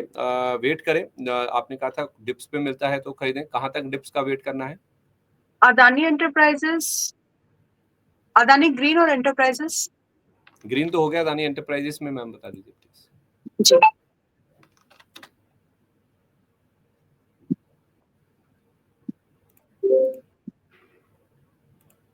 कर सकते हैं अगर आप फ्रेश पोजीशंस बनाने हैं, सो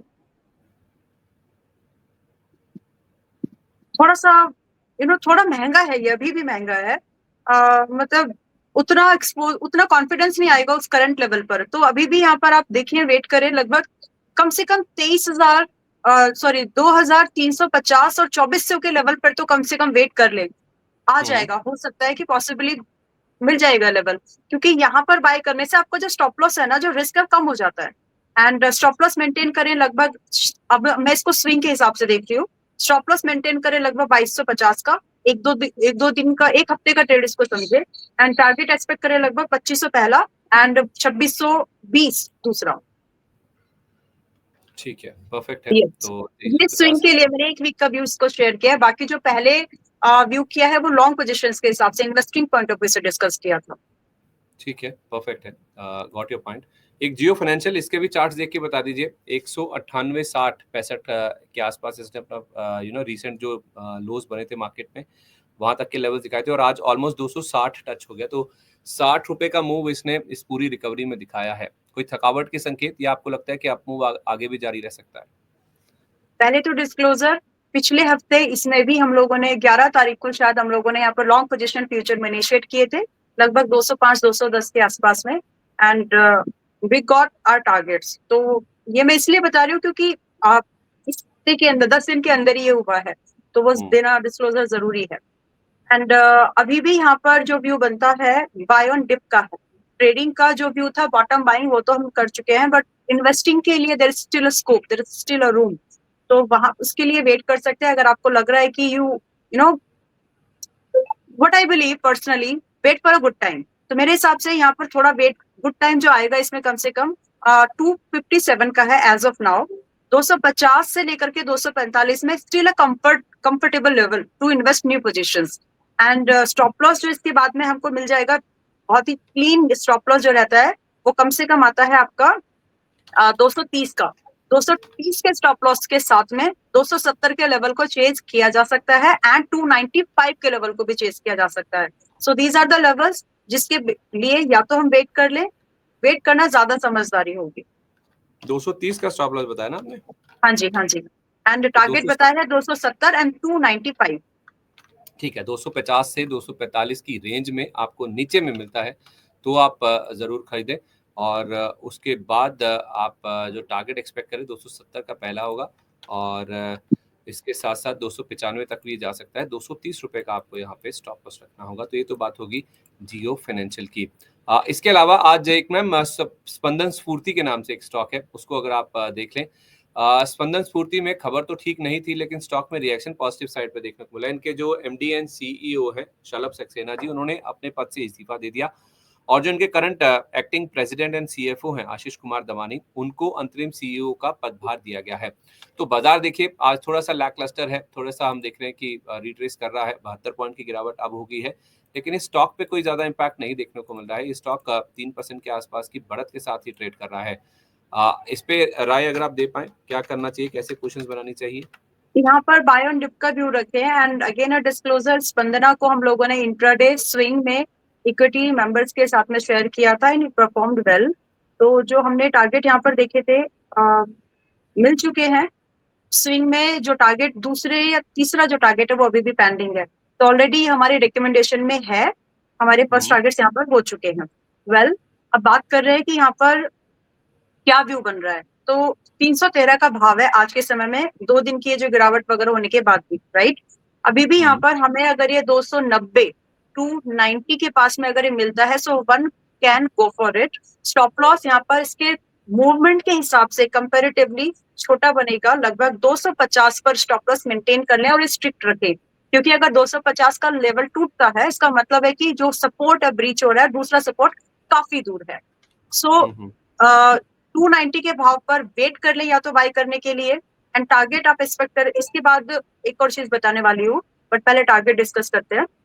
जो टारगेट है यहाँ पर हम लोग आसानी से 380 का पहला टारगेट और देख सकते हैं एंड इसके बाद में लगभग 450 का टारगेट्स मिल सकते हैं। ये मोमेंटम स्टॉक है, तो यहाँ पर जो मोमेंटम होगा वो ऐसा है कि मैं ना रोके रुके ना टाइप्स वाला है ये।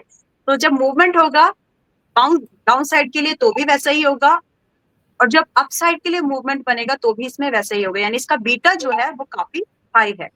इसीलिए या तो 290 के लिए वेट कर लीजिए। Stop loss you can not reduce, जो स्टॉप लॉस है वो 250 का ही रहेगा। अगर थोड़ा लग रहा है कि पैनिक आ रहा है, तो मेरे हिसाब से आप ये करें कि आप करंट लेवल पर भी बाय ले सकते हैं विद सम जो भी आपने इसके लिए डिसाइड किया है विद अ लिमिटेड एक्सपोजर और से 50%, और 290 के भाव पर और एक बार आप एवरेजिंग कर ले।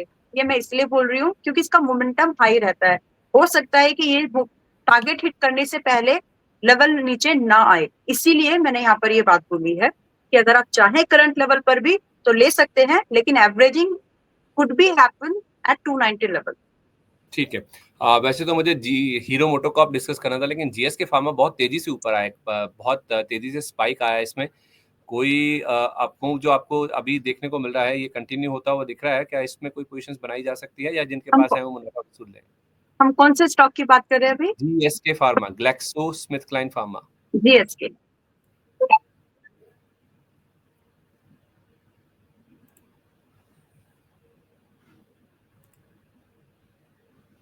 ग्लैक्सोस्मिथ फार्मास्यूटिकल्स जी जी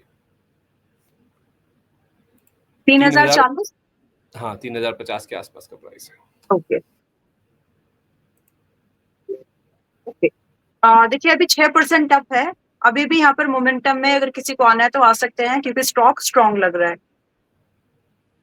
अभी भी अगर किसी को यहाँ पर खरीदना है तो इंट्राडे नहीं, स्विंग के हिसाब से देख रहे हो तो कम से कम 1 वीक का व्यू रखना पड़ेगा। जो इसका वीकली लो है जो कि आता है आपका 2760 के नीचे, तो 2750 स्टॉप लॉस मेंटेन करके ऑल टाइम हाई की ऑलमोस्ट पास चल रहा है। तो आप यहाँ पर एक assumption of previous up trend resistance के हिसाब से आप यहाँ पर देख सकते हैं कि जो पहला टारगेट यहाँ पर आपको मिलने की पॉसिबिलिटीज बनती है, it is going to be nearly 3200 के आसपास ये आपको मिल सकता है पहला, और इसमें एक मूवमेंट 2750 का स्टॉप लॉस रखें, 3200 तक के टारगेट के लिए यहाँ भी खरीद सकते हैं। जी यस।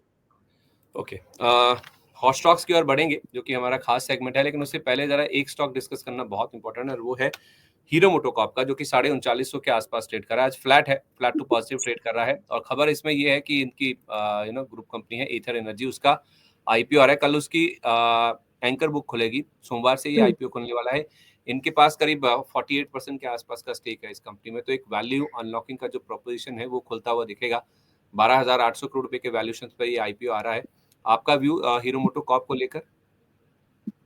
पहले डिस्क्लोजर बुलिश है, पहले व्यू तो बुलिश है। डिस्क्लोजर ये कि 17 अप्रैल को हमने यहाँ पर लॉन्ग पोजीशन इनिशिएट किए थे फ्यूचर्स पे, एंड 3800 के भाव पर वो कुछ था, एंड अभी भी यहाँ पर व्यू जो है वो बुलिश है।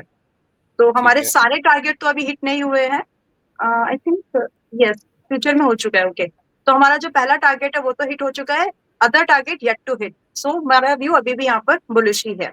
तो अगर किसी को भी यहाँ पर I mean despite of that disclosure के अलावा भी अगर किसी को यहाँ पर पोजीशन इनिशिएट करना है तो कर सकते हैं। मेरा जो टारगेट मैं यहाँ पर देख रही हूँ स्पॉट चार्ट पर 4200 अगला टारगेट है, एंड उसके बाद में क्योंकि मैं इसमें व्यू पोजीशनिंग लॉन्ग देख रही हूँ, थोड़ा शॉर्ट मिड टर्म देख रही हूँ, तो 4500 तक के टारगेट मैं यहाँ पर देखती हूँ शॉर्ट टर्म में। 4200 से 4500 के टारगेट हो गए मतलब? हाँ जी, यहाँ पे भी ले सकते हैं अगर कोई खरीदना ले चाहे तो। सकते हैं। स्टॉप लॉस आपका, क्योंकि हमारी बाइंग अच्छी थी तो थोड़ा सा हमको कम मिला, लेकिन यहाँ पर स्टॉप लॉस थोड़ा सा अभी आपको वही रहेगा जो पहले है, विच इज अगर आप कितना भी इसको कॉन्ट्रैक्ट करने की कोशिश करें तब भी 3650 से नीचे के स्टॉप लॉस पर इसको मुश्किल जाएगी। यही स्टॉप लॉस इसके मेरे हिसाब से सुटेबल है। देखिए यहाँ पर ना एक ट्रेड की अपॉर्चुनिटी बन रही है इंडेक्स में, क्योंकि इंडेक्स रुकता नहीं है, तो हम उसको एक बार देख लेते हैं। आप भी मत रुकिए, प्लीज बताइए। ऑलरेडी मैं हीरो मोटर को डिस्कस करते करते निफ्टी निकल चुका है। मैंने अब डिस्कस किया था ना कि पहला ट्रेड दिन का बाय ऑन डिप का बन सकता है, और ये निकला है अभी। एक minute, let me check please कि कितना इसमें रिस्क बन सकता है, अभी जगह है या नहीं।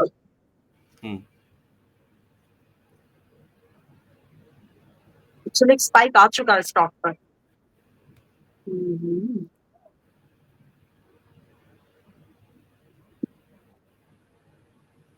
अभी 75 पॉइंट निफ्टी नीचे था, 18 पॉइंट ही रह गया अब।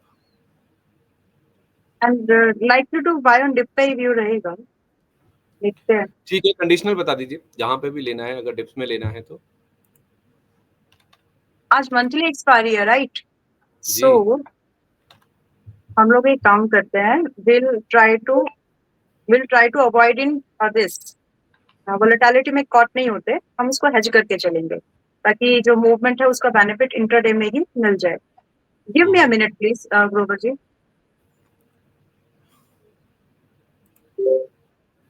इस बीच आपको बता दूं कि निफ्टी और सेंसेक्स जरूर लाल निशान के साथ ट्रेड करें। निफ्टी लो लेवल से रिकवर भी हुआ है, लेकिन बैंक निफ्टी में आप देखिए 87 पॉइंट के गेन्स हैं। अब बैंक निफ्टी में हो क्या रहा है, जो दिग्गज बैंक्स हैं आईसीआईसीआई, एचडीएफसी बैंक और कोटक बैंक, ये अभी भी नीचे है। कोटक बैंक तो फ्लैट टू नेगेटिव है, 0.2% नीचे एचडीएफसी बैंक है, आधा % नीचे आईसीआईसीआई बैंक है। सपोर्ट कहां से आ रहा है? सपोर्ट आ रहा है इंडसइंड बैंक से, जो कि आज 3% ऊपर है। 1% ऊपर एक्सिस बैंक है, बैंक ऑफ बड़ौदा 1% ऊपर है, federal bank, IDFC first bank, AU small finance bank ये आधा % ऊपर है, कैनरा बैंक भी आधा % ऊपर है। पीएनबी में भी हम देख रहे हैं, पीएनबी और एसबीआई 1/4% के आसपास की मजबूती दिखा रहे हैं। तो 12 बैंकों का ये इंडेक्स है, उसमें से 9 पॉजिटिव है, केवल 3 जिसमें एचडीएफसी सबसे ज्यादा वेटेज रखता है वो 1/4% नीचे है, ICICI बैंक नीचे और कोटक महिंद्रा बैंक नीचे है, जिस वजह से आपको ज्यादा मूवमेंट नहीं दिखेगा बैंक निफ्टी की जहां तक बात है, लेकिन फिर भी पॉजिटिव ट्रेड कर रहा है क्योंकि 9 बैंक पॉजिटिवली यहाँ पर ट्रेड करते हुए दिख रहे हैं, जिसमें और इंडसइंड बैंक आज की तेजी को लीड कर रहा है। प्लीज मैम, हरे निशान में आ गया निफ्टी अब तो। और ये इसलिए है क्योंकि जो हेवी वेट्स ऑफ बैंक है, ये दोनों पिछले हफ्ते काफी अच्छे मूव किए हैं। देखिए यहाँ पर एक स्ट्रैटेजी हम लोग डिप्लॉय कर सकते हैं। निफ्टी का कॉल एंड पुट है, स्ट्रैटेजिक हेज्ड है, जिसमें कि 24,400 की पुट हम लोग बाय कर सकते हैं एंड 24,300 की कॉल हम लोग बाय कर सकते हैं। बताते बताते भी 30 पॉइंट का मूवमेंट इसमें हो गया है, ठीक है। एंड द सेम ट्रेड मेरे हिसाब से, because this is the opportunity, I will be giving to my members as well. तो जिसमें कि 24,400 की पुट है एंड 24,300 की कॉल है। दोनों की जो एक्यूमुलेटेड कॉस्ट अभी आ रही है एज ऑफ नाउ 155, 145 इस भाव में मिलेगा आपको। ठीक है, टारगेट स्टॉप लॉस? हाँ जी,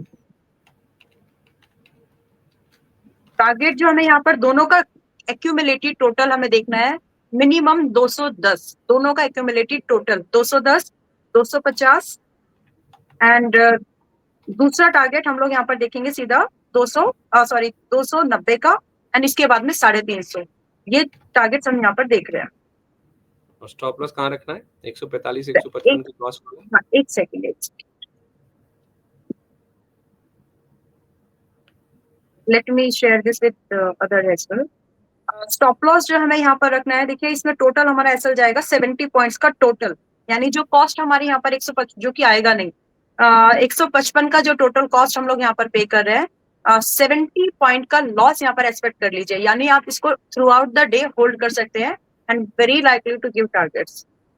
ठीक है, 85 रुपए के आसपास मान लीजिए, जब ये इन दोनों का भाव आ जाए या फिर आपका जो लेवल है दोनों का प्रीमियम है वो 85 रुपए पर आ जाए तो अब आप इनसे निकल सकते हैं, right? Yes, and unlikely because हमने जो रेंज ली है, हमने 100 रुपए की तो रेंज ही ली है। ठीक है, तो 24,300 का कॉल लेना है और 24,400 का पुट लेना है। कॉस्ट आपकी बैठेगी 145 से 155 रुपए, 210, 250, 290, 350, ये आपके टारगेट्स हो गए। स्टॉप लॉस 85 रुपए, यानी कि जो टोटल आपके दोनों का प्रीमियम है कॉल पुट का जो आप खरीद रहे हैं 85 रुपए पर अगर रह जाए तो फिर आपको इससे निकल जाना चाहिए। चलिए ठीक है, ये स्ट्रैटेजी की बात होगी। आज एक एक्सपायरी का ट्रेड आपके सामने आ चुका है, ये इंट्राडे के लिए माने हम, ये इंट्राडे है और 12 बजे के आसपास आप 12 बजे के आसपास अब वही जो स्ट्रैटेजी ऑलरेडी मॉर्निंग में हम लोगों ने डिस्कस किया है, in fact that condition is meeting as of now. अभी भी उसको स्विंग ट्रेड भी इनिशिएट किया जा सकता है। So shall I share that to now और लेटर? नहीं, उसकी बात करते हैं मैम, मुझे हॉट स्टॉक्स भी डिस्कस करने हैं।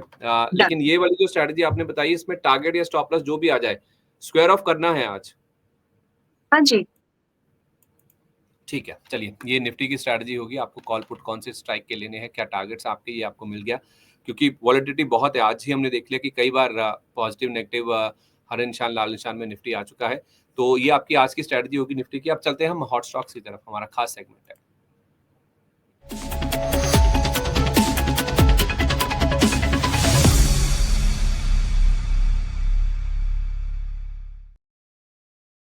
तो 7 दिन की एक तरफा तेजी बाजार में हम ऑलरेडी देख चुके हैं। उसके बाद आज एक्सपायरी का जो दिन है उसमें हम देख रहे हैं कि थोड़ी सी जो उठापटक है मार्केट में वो देखने को मिल रही है। तो इस उठापटक में और 7 दिन की तेजी के बाद आपको किन स्टॉक्स पर फोकस करना चाहिए? क्या ये सही समय है ऐसे स्टॉक्स पर फोकस करने का जो कि मोनोपोली बिजनेस रन करते हैं या फिर अपने सेक्टर में लीडर्स हैं या फिर इनके आसपास जो मार्केट शेयर ये होल्ड करती हैं कंपनियां, उसके आसपास कोई भी कंपनी आपको नहीं नजर आएगी, या फिर 2-3 कंपनी को मिला लें तो इनके मार्केट शेयर के बराबर आपको नजर आएंगे, या फिर इकलौती अपने स्पेस में लिस्टेड कंपनियां ये जो है मोनोपोली स्टॉक्स के नाम से जिनको हम जानते हैं, क्या उनमें खरीदारी करने का अच्छा मौका है? इसी पर आज हम फोकस करने वाले हैं। सबसे पहला नाम जो मैं आपके सामने रख रहा हूं वो है IRCTC का। रेलवे ई टिकटिंग बिजनेस में 100% इनका मार्केट शेयर है, कोई कंपनी है ही नहीं और इनफैक्ट यही इकलौती कंपनी है। और 1140 के आसपास का ऑल टाइम हाई इसने छुआ था, वहां से ये 31% दूर है। और 2025 में देखें, यानी कि अब तक का जो कल शाम तक के आंकड़े हमने निकाले थे, 2025 यानी कि YTD इस साल में अब तक इस एक रेंज में ही कारोबार हुआ है, कोई रिटर्न नहीं दिया, यानी कि एक सीमित दायरे में स्टॉक चलता रहा है। क्या अब चलने की नौबत आ गई है इसकी IRCTC की? पहले अगर हम इसी से शुरुआत करें तो देखिए IRCTC बाकी सारी जो इसकी अतिशयोक्तिज है जो इसके कैरेक्टरिस्टिक्स है वो आपने ऑलरेडी बता दिए हैं। एंड अब लगता है कि स्टॉक ऑलरेडी 1 साल के रिटर्न देखेंगे तो शायद ये एक ऐसा भी होगा कि स्टॉक ने कुछ नहीं किया। पुराना काफी बड़ा मूव था फ्रेश एंट्री बनाने से पहले। रिसेंटली क्या हुआ that also need to be observe. और इस स्टॉक में अभी रिसेंटली जो है अच्छा खासा मूवमेंट अपसाइड का हुआ है। मतलब मैं इसको रेफरेंस देकर बात करना चाहती हूँ। जब निफ्टी ने 21,800 के पास का लेवल लगाया तो ये स्टॉक्स के भी उस दिन के लो लेवल लग चुके थे और ये वही दिन है वही लेवल है जो उन स्टॉक्स ने रिसेंटली हिट किए हैं। ये स्टॉक IRCTC अभी 20% की रैली किया है कितने दिन में, लगभग 2 हफ्ते के दिन, 2 ट्रेडिंग सेशन में, 2 वीक्स के ट्रेडिंग सेशन में, 10-12 दिन आप इसको बोल सकते हैं। सो जो अभी बाय करेंगे उनके लिए फ्रेश बाइंग के लिए ये महंगा तो है। करंट पोजीशन अगर आप बहुत ही 10-12 दिन या 15 दिन के हिसाब से देख रहे हैं, यू आर एज्यूमिंग कि ऐसा ही मूवमेंट हमको अगले 10-15 दिन में मिलेगा, नो, महंगा है ये अभी। लेकिन अगर आप इसको इन्वेस्टिंग के हिसाब से देख रहे हैं, जैसे कि आपने उस चीज को पॉइंट आउट भी किया है, तो यहाँ पर पॉसिबिलिटीज बनती है इन्वेस्टिंग के लिए। मिस अगर आपको ये मूवमेंट हो गया है तो it's really not too late. अगर आपको यहाँ के भाव से 20% की रैली ऑलमोस्ट हुई है, अगर आपको 5%, 6%, 4% अगर ये डिप आता है, हैप्पी होइए, एवरेज करिए और एक लॉन्ग व्यू को वहां पर ट्रेड करने की कोशिश कीजिए। यहाँ पर व्यू जो बनता है वो बुलिश है। पहला टारगेट जो आपको यहाँ पर देखने के लिए मिलता है वो कम से कम 820 का पहला टारगेट आता है आने वाले कुछ और दिनों में, जो कि दूसरे टारगेट थे 750 गॉट ऑलरेडी हिट। अभी 820 और 950 ये लेवल मिलेंगे। इन्वेस्टिंग जो करना चाहते हैं उनको मिल सकता है। आई होप कि मैंने उसको ठीक से एक्सप्लेन किया है ताकि कंफ्यूजन ना हो, क्योंकि इन्वेस्टिंग और ट्रेडिंग, मिड टर्म ट्रेडिंग सब अलग अलग हिसाब से टाइमिंग से होती है। तो ये चीज का ध्यान रखना जरूरी है कि आप कितने समय के लिए आप उसको होल्ड कर रहे हैं, क्योंकि आपको अपनी स्ट्रैटेजी वैसे ही मोल्ड करनी है। फिर स्टॉप लॉस क्या होगा इसमें? इसमें जो स्टॉप लॉस आप रखेंगे, आपका स्टॉप लॉस जाएगा कम से कम विच इज 730। ये कम से कम है, इससे नीचे की बात बनेगी नहीं इसमें। ठीक है, तो आप कह रही हैं कि गिरावट पर खरीदें, 1 से 2 महीने का नजरिया लें, 820 950 ये आपके टारगेट होंगे IRCTC में, राइट? यस, करंट ठीक है। लेवल पर 880 के भाव पर आ रहे हैं तो एवरेजिंग करनी पड़ेगी और कम से कम एवरेजिंग का भाव आपका बनता है 760 750। ओके। CDSL एक अगला नाम है। ये देश की एकमात्र लिस्टेड डिपॉजिटरी है। अब कुछ Yes. कंपनियां ऐसी हैं जो कि है तो ये डुओपोली, वैसे CDSL है और दूसरा NSDL है जिसका IPO आने वाला है, लेकिन लिस्टेड स्पेस में आप देखेंगे तो एकमात्र डिपॉजिटरी है जो कि लिस्टेड है और 59% शेयर है इनका डिपॉजिटरी मार्केट में, अगर आप देखें कारोबार में देखेंगे। और इसने ऑलमोस्ट 2000 के आसपास का हाई टच किया था और वहां से स्टॉक का आपको 30% से ज्यादा की गिरावट पर अवेलेबल है। CDSL में क्या करना चाहिए? बिजनेस तो मोनोपोलिस्टिक है, लेकिन चार्ट्स क्या बता रहे हैं? CDSL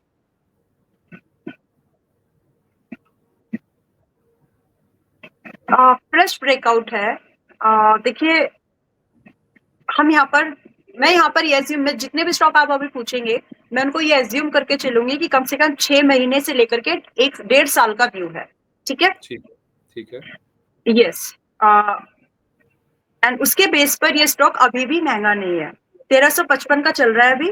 किसी को भी अगर इसमें फ्रेश लॉन्ग पोजीशंस बनाने हैं, टारगेट्स अगर आपको सुटेबल है, 1450 का पहला टारगेट एंड दूसरा टारगेट लगभग 1700, जो कि हाई पॉसिबिलिटीज है, मिलने की ज्यादा चांसेस है। आप अगर इसको 3 से 6 महीने से 1.5 साल के अंदर देख रहे हैं तो आप इसको बाय कर सकते हैं, जिसमें कि आपका एवरेजिंग पॉइंट, स्टॉप लॉस नहीं, आपका एवरेजिंग पॉइंट आता है लगभग 1200 और 1270, यानी 1250 1270 इस रेंज में आता है। स्टॉप लॉस जो हमें यहाँ पर मिलता है क्लीन स्टॉप लॉस वो है 1150 का। अब इन लेवल्स के हिसाब से सुटेबल है तो बाय कर सकते हैं। रिस्क रिवॉर्ड अभी भी फेवरेबल है। ठीक है, 1450 1700 ये आपके टारगेट हो गए और CDSL में स्टॉप लॉस आपको रखना है 1150 रुपए का। इसी की एक मैम पेरेंट कंपनी है BSE, जो कि कल जिसने 6459 रुपए का ऑल टाइम हाई टच किया था और आज भी देखें तो मैं आपको बता भी रहा था जिन स्टॉक्स ने अपने 50 वीक हाई टच किए हैं उसमें 6544 ये आज का लेवल है जो कि स्टॉक ने टच किया है। एशिया की सबसे पुरानी एक्सचेंज है और इंडिया में एकमात्र लिस्टेड एक्सचेंज है। एनएसई की बातचीत चल रही है लेकिन कब तक आएगा आईपीओ वो देखने वाली बात है। 5 साल हुए हैं इसको लिस्ट हुए, कोविड के टाइम पे ही ये लिस्ट हुआ था और 5286% का रिटर्न ऑलरेडी कल शाम तक के नंबर्स में आपको बता रहा हूँ ये दे चुका है, स्टॉक डिलीवर कर चुका है। क्या अभी भी पॉसिबिलिटी है? रिकॉर्ड हाई पर स्टॉक खड़ा है। देखिए रिकॉर्ड हाई पर है और थोड़ा सा और ऊपर जा सकता है, ऐसा नहीं है कि यहाँ पर बस ये रुक गया। 6520 के आसपास है, 6700 के पास भी ये जा सकता है। तो आपको ये देखना है कि अभी करंट लेवल से 200-150 पॉइंट का टारगेट आपके लिए इनफ है क्या। अगर आपका स्टॉप लॉस यहाँ पर 5500 के पास है तो रिस्क रिवॉर्ड करंट पोजीशन के हिसाब से फेवरेबल नहीं है। इसीलिए थोड़ा अगर स्टॉप लॉस आपको टिप मिलता है 5500, ये बड़ा स्टॉप लॉस है, तो रिस्क रिवॉर्ड जो है बहुत बड़ा है। तो पॉसिबल टारगेट के अगेंस्ट में जो स्टॉप लॉस है वो बहुत डीप है and you can not compromise with it. So यहाँ पर जो स्ट्रैटेजी मेरी होगी, अगर मुझे इसको अपनी वॉच लिस्ट रडार पर रखना है तो मैं प्रेफर करूंगी कि थोड़ा कूल ऑफ हो, मुझे बाइंग एंट्री वापस से मिले लगभग 6200 या 300 के पास में। तो वहां पर जब मुझे 6700 का टारगेट मिलेगा और उसके अगेंस्ट में जब मैं अपना स्टॉप लॉस रख रही हूँ 5500, तो फेवरेबल निकलता है कहीं ना कहीं। करंट लेवल पर बाइंग इज नॉट सजेस्टेड, महंगा है। 6200 6300 के आसपास डिप्स पर मिले तो आप बीएससी के शेयर को खरीदें। फिलहाल के लिए रिस्क रिवॉर्ड फेवरेबल नहीं है क्योंकि 6700 तक ही जाता हुआ दिख रहा है। 5500 का स्टॉप लॉस जो कि बहुत डीप नजर आता है। अच्छा, कोल इंडिया को लेकर आपका व्यू दीजिए। इसका चार्ट आप देखिए, 82% का मार्केट शेयर है। ऑलमोस्ट आप कह सकते हैं कि नियर मोनोपोली है इंडिया में जहां तक कोल प्रोडक्शन की बात है। 550 के आसपास का इसने रिकॉर्ड हाई टच किया था, वहां से ये करीब 27% नीचे है। इसकी सबसे अच्छी बात यह है कि डिविडेंड यील्ड बहुत स्ट्रांग रहती है, इसकी बहुत अच्छी रहती है। अभी भी आप देखें स्टॉक काफी अच्छा चला है, लेकिन 6.25% के आसपास की डिविडेंड यील्ड है इसकी। कोल इंडिया में इन्वेस्टमेंट ट्रेडिंग दोनों पॉइंट ऑफ व्यू से आपका क्या व्यू है? ओके, आपने डिविडेंड वाली बात बोली है तो मैं दो चीजें यहाँ पर बोलना चाहती हूँ। या तो स्टॉक परफॉर्मेंस देगा या फिर यील्ड देगा। और अगर प्रोमोटर की होल्डिंग्स बहुत ज्यादा है तो अक्सर देखा गया है, अगर वो छोटा स्टॉक है, बहुत लार्ज कैप नहीं है, तो वो डिविडेंड ज्यादा देते हैं। ये बहुत अलग टॉपिक है लेकिन सीखने और समझने लायक है, कभी इसके बारे में फिर से बात करेंगे। But this is something one should really focus. अगर स्टॉक्स में जज करना जरूरी है ये। वेल, कोल इंडिया 397 के पास में अभी है एंड मुझे लगता है कि यहाँ पर ब्रेकआउट स्ट्रेटेजी ज्यादा सुटेबल होगी, रादर हम यहाँ पर लोअर लेवल के लिए वेट करें। इनफैक्ट अगर मैं एक स्टॉप लॉस यहाँ पर शेयर करती हूँ विच इज 380 380 के स्टॉप लॉस पर अगर कोई भी आना चाहे 397 398 के भाव पर भी, तो भी ये अच्छी बाइंग है। और यहाँ से जो टारगेट मिलने की पॉसिबिलिटीज बनती हैं 408, इसको थोड़ा और श्रिंक करेंगे हम, 405 का पहला टारगेट हमको यहाँ पर मिलता है एंड दूसरा टारगेट हमको यहाँ पर 420 का मिलता है एंड पॉसिबल है। I mean it's a good as of now. हम ये कह सकते हैं कि यहाँ पर जो मोमेंटम अब होना है वो जल्दी हो जाएगा। होल्डिंग पीरियड यहाँ पर रिड्यूस हो चुका है बिकॉज ऑलरेडी ये कंसोलिडेशन ब्रेकआउट वो सब कर चुका है। सो 398-97 पर बाय ली जा सकती है, 380 स्टॉप लॉस, 405 420 टारगेट्स। ओके, 420 का टारगेट यहाँ पे दूसरा टारगेट है कोल इंडिया में देखने को मिल सकता है। आप चाहें तो यहाँ पे भी फ्रेश पोजीशंस बना सकते हैं। पिडिलाइट एक एडेसिव्स मार्केट में देखें नियर मोनोपोली है, 70% मार्केट शेयर है। मतलब फेविकोल जैसे प्रोडक्ट्स कौन नहीं जानता। 3415 के रिकॉर्ड हाई से ज्यादा दूर नहीं है, 10% के आसपास की दूरी है। लेकिन बीते 6 महीने में आप देखेंगे तो इसने कुछ नहीं किया है, एक रेंज में था, कोई रिटर्न नहीं दिया है। क्या इस रेंज से कुछ ब्रेकआउट के इंडिकेशन मिल रहे हैं पिडिलाइट में? देखिए 6 महीने में इसने कुछ नहीं दिया, लेकिन अभी पिछले कुछ महीनों के अंदर इसने 17% रिटर्न दिया है ऑलमोस्ट। तो थोड़ा बहुत एक जायज प्रॉफिट बुकिंग बनती है, थोड़ी बहुत, ज्यादा नहीं। और वही आपके लिए जो इस रैली को मिस कर चुके हैं, इस मूवमेंट को मिस कर चुके हैं, and that could be a opportunity for them. तो अभी ये चल रहा है 3065 के आसपास चल रहा है एंड मेरे हिसाब से अगर आप थोड़ा सा पेशेंटली वेट करें तो ये स्टॉक आपको 3500 के आसपास मिलने की पॉसिबिलिटीज हैं और वहां पर छोड़े नहीं। 3000 के आसपास, 3000 के आसपास मिलने की पॉसिबिलिटीज है। आता है प्राइस अलर्ट लगा लें एंड एंड कैश करने की कोशिश करें। व्यू बुलिश है। तो अगर है तो आप इसमें मुनाफा वसूली करें और नीचे में 3000 के आसपास मिले तो दोबारा एंटर करें। हाँ, अगर आप ट्रेडिंग के हिसाब से देख रहे हैं, इन्वेस्टिंग के हिसाब से देख रहे हैं तो एवरेजिंग करें। स्टॉप लॉस आपका यहाँ पर छोटा हो चुका है, अभी पहले के जैसे स्टॉप लॉस नहीं है। यहाँ पर 2800 के स्टॉप लॉस पर काम बन जाएगा अगर आप इन्वेस्टिंग भी कर रहे हैं मिड टर्म या शॉर्ट टर्म लॉन्ग टर्म के हिसाब से भी। और बाकी तो आपने एक्सप्लेन कर ही दिया। सिंजिन आज हमने नंबर्स आए थे उसको भी हमने डिस्कस किया ही था, 10% नीचे लुढ़क गया था। क्रैम्स मार्केट की जहां तक बात है, contract research and manufacturing services की जहां तक बात है, तो उसमें इस कंपनी का 50% का शेयर है। 960 रुपए का इसने ऑल टाइम हाई छुआ था और वहां से कल तक के नंबर्स थे कि ये 50% माफ कीजिए 21.5% नीचे है।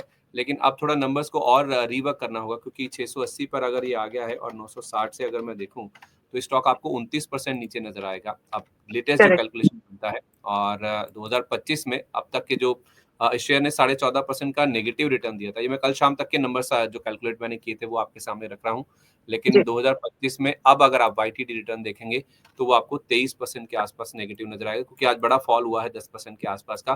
तो सिंजिन में मोनोपोली बिजनेस तो है लेकिन जिस तरह के लेवल्स हैं जो चार्ट पैटर्न्स इंडिकेट कर रहे हैं, क्या अभी ले लें या फिर वेट करें गिरावट का? देखिए, या तो सही सपोर्ट पर बाय करें अगर आप बिल्कुल सपोर्ट की बात करें, अदरवाइज मोमेंटम में आना है तो ब्रेकआउट। तो वही लेवल है अभी भी 740 720 के ऊपर ही ले अगर मोमेंटम में आना है तो। और अगर सही एक ऐसा लेवल पर बाय करना है कि जहां पर आपका रिस्क रिवॉर्ड बहुत फेवरेबल बनता है तो वो है आपका 640 के आसपास। पुराना सपोर्ट है 640 630। इनफैक्ट आप इसको थोड़ा वाइड कर ले, शायद आपको 640 ना मिले तो 630 650 की रेंज में अगर ये आता है बाय किया जा सकता है। बहुत ही फेवरेबल रिवॉर्ड रिस्क रिवॉर्ड बनता है उस कंडीशन में। तो या तो आप डिप्स में 630 से 650 की रेंज में या फिर 740 पार होने पर खरीदें। जी। ठीक है, तो या तो आप नीचे सपोर्ट पे लीजिए या फिर मोमेंटम बने जब ब्रेकआउट हो तब आप स्टॉक को कंसीडर कीजिए। आज इसमें हमने 10% तक की गिरावट देखी है नंबर्स के आने के बाद। प्राज इंडस्ट्रीज एथेनॉल प्लांट की जो इंस्टॉलेशन वाली इंडस्ट्री है उसमें इस कंपनी का 60% का मार्केट शेयर है। 875 रुपए का इसने रिकॉर्ड हाई टच किया था, वहां से देखेंगे तो ऑलमोस्ट 40% आपको नीचे नजर आएगा। बीते एक साल से स्टॉक रेंज में है, कहीं नहीं गया है स्टॉक का। तो इसमें क्या राय होगी आपकी? एक साल में तो कुछ नहीं किया है, चार्ट्स क्या बता रहे हैं? इसमें भी वही है कि 18% पिछले कुछ दिनों में ही कर चुका है। तो थोड़ा बहुत देखिए यहाँ पर स्ट्रैटेजिकली अगर आप देखेंगे ना तो 527 पे चल रही है अभी। मैं यहाँ पर एक लॉन्ग व्यू बिल्डअप होते हुए एक लॉन्ग व्यू यहाँ पर देख रही हूँ कि यहाँ पर एक बड़ा मूवमेंट मिल सकता है। पहले टारगेट डिस्कस करूंगी। 527 चल रहा है, 565 का पहला टारगेट मिल सकता है। एंड दूसरा टारगेट हमको यहाँ पर काफी दूर मिलेगा जो कि लगभग 630 का है। 630 का एक टारगेट हमको यहाँ पर ये मिल सकते हैं। अब यहाँ पर स्ट्रैटेजी किस तरह से करना है, या तो 527 के भाव पर ले लीजिए। स्टॉप लॉस जो है यहाँ पर आपका स्टॉप लॉस आता है 460 का, काफी दूर है। यहाँ पर दूसरा तरीका ये है कि आप थोड़ा सा ये ध्यान में रखें कि आपको एवरेजिंग करने का मौका मिल सकता है जो कि 580 या फिर 480 या फिर 510 इस रेंज में आपको एक बार एवरेजिंग का मौका मिल सकता है। आप क्वांटिटी किस तरह से डिप्लॉय करना है, क्या करना है, वो आपको खुद से एक बार देखना होगा। व्यू यहाँ पर लॉन्ग है, स्टॉप लॉस दूर है which can not be reduce because उसका जो फॉर्मेशन और रिसेंटली मूवमेंट हुआ है। टारगेट बड़े मिलेंगे, 565 630 मिल सकते हैं। तो या तो आप अभी ले लीजिए 460 के स्टॉप लॉस से या फिर एवरेजिंग करना पड़ेगा, मतलब या फिर आप 4 उसी लेवल पर बाय करें विच इज 480 510। बट हो सकता है कि ये मोमेंटम ना आए, इसीलिए मैंने पहले बाइंग का व्यू पहले रखा है। हो सकता है कि ना आए, मिस ना हो जाए कभी। हाँ, जिसकी पॉसिबिलिटीज है कि हो सकता है। एवरेजिंग सिर्फ इसलिए करना है, बाय चांस आ गया तो पॉसिबिलिटीज कम है। ठीक है, ओके। एक लास्ट स्टॉक है इस कड़ी में डिस्कस कर रहा हूँ, हालांकि ये लास्ट नहीं है क्योंकि बहुत सारे मोनोपोलिस्टिक बिजनेस है इंडिया में, तो इस कड़ी में जो हॉट स्टॉक्स की दूसरी एक लड़ी है या फिर जो दूसरा फेज है, जो दूसरा चरण है, वो हम आगे कल या फिर आप नेक्स्ट वीक आपके साथ जरूर डिस्कस करेंगे। 7-8 स्टॉक्स हैं जो कि हमने आपके सामने रखे हैं। बहुत सारी बिजनेसेस हैं, आईटीसी हुआ या और भी नाम है जो आपके सामने हम रखना चाहेंगे आने वाले समय में। तो आज की श्योर। इस लिस्ट में असाही इंडिया ग्लास, इसके चार्ट्स आप देख लीजिए। मैं आपको बता देता हूँ कि इसका ऑटोमोटिव ग्लास मार्केट में देखेंगे तो 77% का मार्केट शेयर है, और आर्किटेक्चरल ग्लास मार्केट में देखें तो 50% हिस्सा वहां पे भी ये होल्ड करते हैं। 834 के आसपास का इसने हाई बनाया था, वहां से करीब 16% दूर है। 6 महीने से अगर आप देखेंगे तो ये रेंज में है, कोई रिटर्न नहीं दिया। लेकिन शॉर्ट टर्म में आप कुछ बताएंगे इसके बारे में भी? अभी इसमें रिटर्न की पॉसिबिलिटीज है। रिसेंटली रिसेंट 2 महीने ये हुआ है आई गेस, कुछ इंपोर्ट ड्यूटी वगैरह भी लगा था ग्लास रिलेटेड प्रोडक्ट्स के ऊपर। तो क्योंकि ये मोनोपोली कंपनी है, डायरेक्टली एंड इनडायरेक्टली इसको उसका बेनिफिट मिलेगा कंटिन्यूस, क्योंकि पॉलिसी जब आती है तो थोड़ा उसका इम्पैक्ट लंबा मिलता है, because that's the macro factor. अभी इसका 708 का भाव चल रहा है, एंड मुझे लगता है कि इसमें कोई भी डिप करंट भाव पर इसको ले लें, मुश्किल नहीं है, कोई दिक्कत की बात है नहीं। 708 पर अगर आप ले रहे हैं तो स्टॉप लॉस आपका 440 का है। 440 I beg 640, I am correcting it, 640 is our stop loss. 708 पर अगर आप इसको ले रहे हैं तो बस इतना ही ध्यान रखना है कि अगर ये थोड़ा सा करेक्ट होता है, विच इज, अगर मैं करंट लेवल से बोलूं, बाय चांस 5% तक का भी इसमें आपको डिप मिलता है, पुल बैक मूवमेंट एक्यूमुलेट करे, और रैली क्योंकि इसमें जो होने वाली है वो बड़ी है, वो पॉसिबिलिटीज जो है वो बड़ी है। पहला टारगेट यहाँ पर आपको 700 ये बनता है 770 का, पहला टारगेट 770 का बनता है, एंड दूसरा टारगेट लगभग आपको 840 का, दूसरा टारगेट ऑल टाइम हाई के पास में 840 का बनता है। ठीक है, तो अभी लें और थोड़ा गुंजाइश रखें नीचे में और गिरावट पर लेने की। स्टॉप लॉस आपका 640 का होगा, 770 पहला टारगेट है, और उसके बाद 840 जो कि रिकॉर्ड हाई लेवल्स होंगे, वहां तक भी ये स्टॉक जाता हुआ नजर आ सकता है। तो जैसे मैंने कहा, ये कुछ स्टॉक्स हैं जो कि मोनोपोली बिजनेसेस हैं, मोनोपोलिस्टिक बिजनेस होल्ड करते हैं। तो एक पहला फेज है, पहली लिस्ट है जो कि हमने आपके सामने रखी है। कल या फिर अगले हफ्ते फिर से आपके साथ ये जो मोनोपोलिस्टिक बिजनेसेस हैं उनको हम डिस्कस करेंगे कि क्या ऐसे बाजार में, जब बाजार थोड़ा सा थकावट की इंडिकेशन दे रहा है या फिर थोड़ा सा रेंज बाउंड होने की कोशिश कर रहा है, क्या मोनोपोलिस्टिक बिजनेसेस में निवेश करने का अच्छा मौका है? इस पर फिर से बातचीत करेंगे। आज के लिए हॉट स्टॉक्स को यहीं पर समेटते हैं।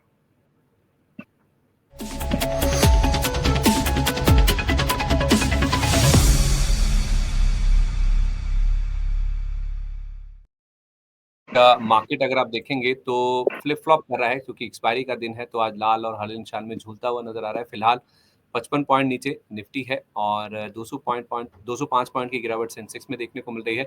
और निफ्टी बैंक में हम देख रहे हैं कि अब हल्के पॉजिटिव 6 पॉइंट की मजबूती के साथ 55,376 के आसपास कारोबार देखने को मिल रहा है।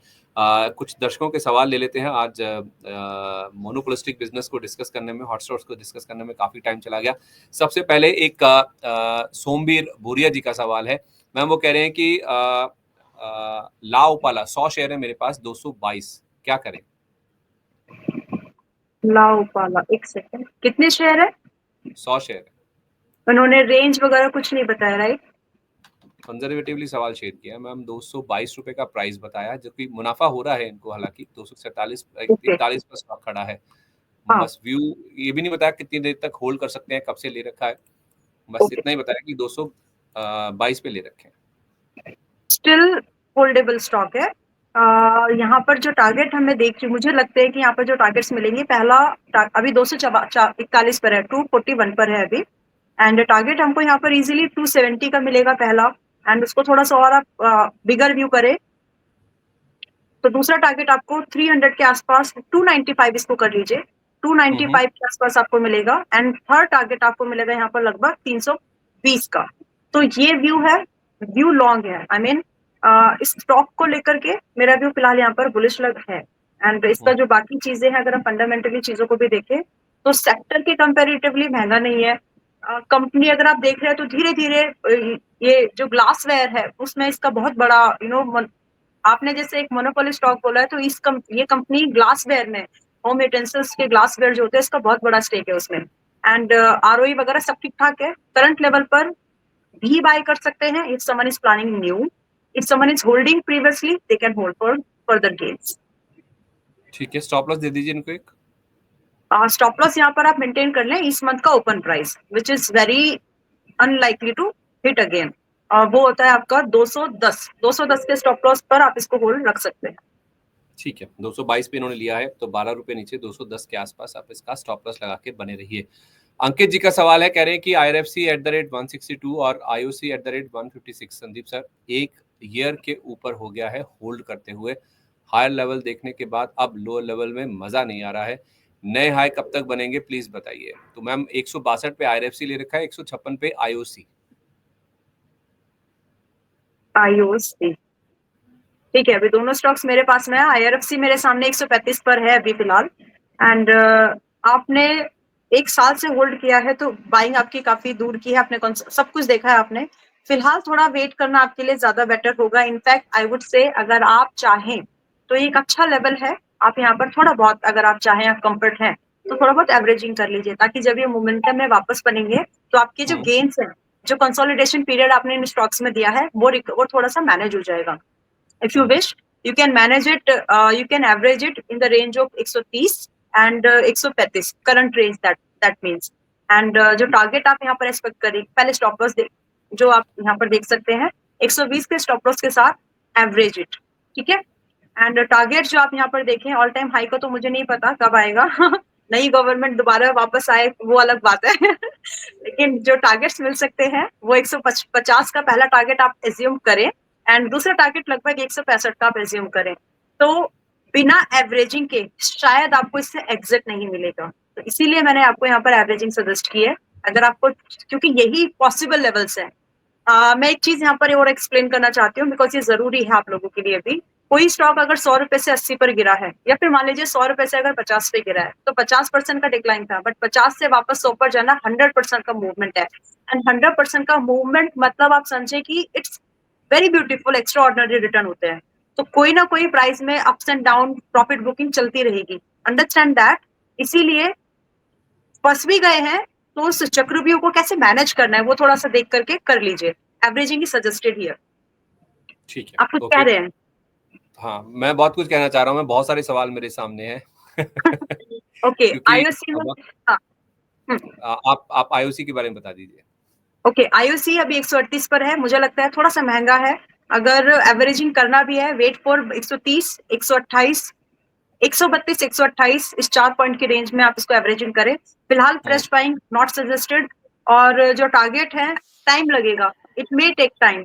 3 से आप मतलब इसको समझे कि इसको 145 का लेवल देने के लिए भी टाइम लग सकता है। टारगेट IOC में हमारे जाते हैं कम से कम 145 से ऑलमोस्ट 170, बट टाइम लगेगा, इजीली मूव नहीं होगा। तो अगर आप इसमें पहले से पुराने भाव पर हैं, averaging is suggested at a lower level, and उसके बाद इसमें कम से कम 6 महीने 1 साल का व्यू और रखें, शांति से बैठना पड़ेगा एवरेजिंग के बाद भी। ठीक है, तो मैम मैं ना बहुत कुछ इसलिए कहना चाह रहा हूँ क्योंकि बहुत सारे सवाल हैं, अगर आप जल्दी जल्दी उनके रिप्लाईज दे पाएं। सेंको गोल्ड ये आज 3% ऊपर है, 385 पर वसीम अकरम जी ने ले रखा है, क्या करना है, क्योंकि गोल्ड जिस तरह से गिर रहा था कल परसों ये गिरा था, आज फिर से ऊपर आ गया है। सेंको गोल्ड 2.5 का चल रहा है अभी, नो 399। ओके, स्पेलिंग गलत है।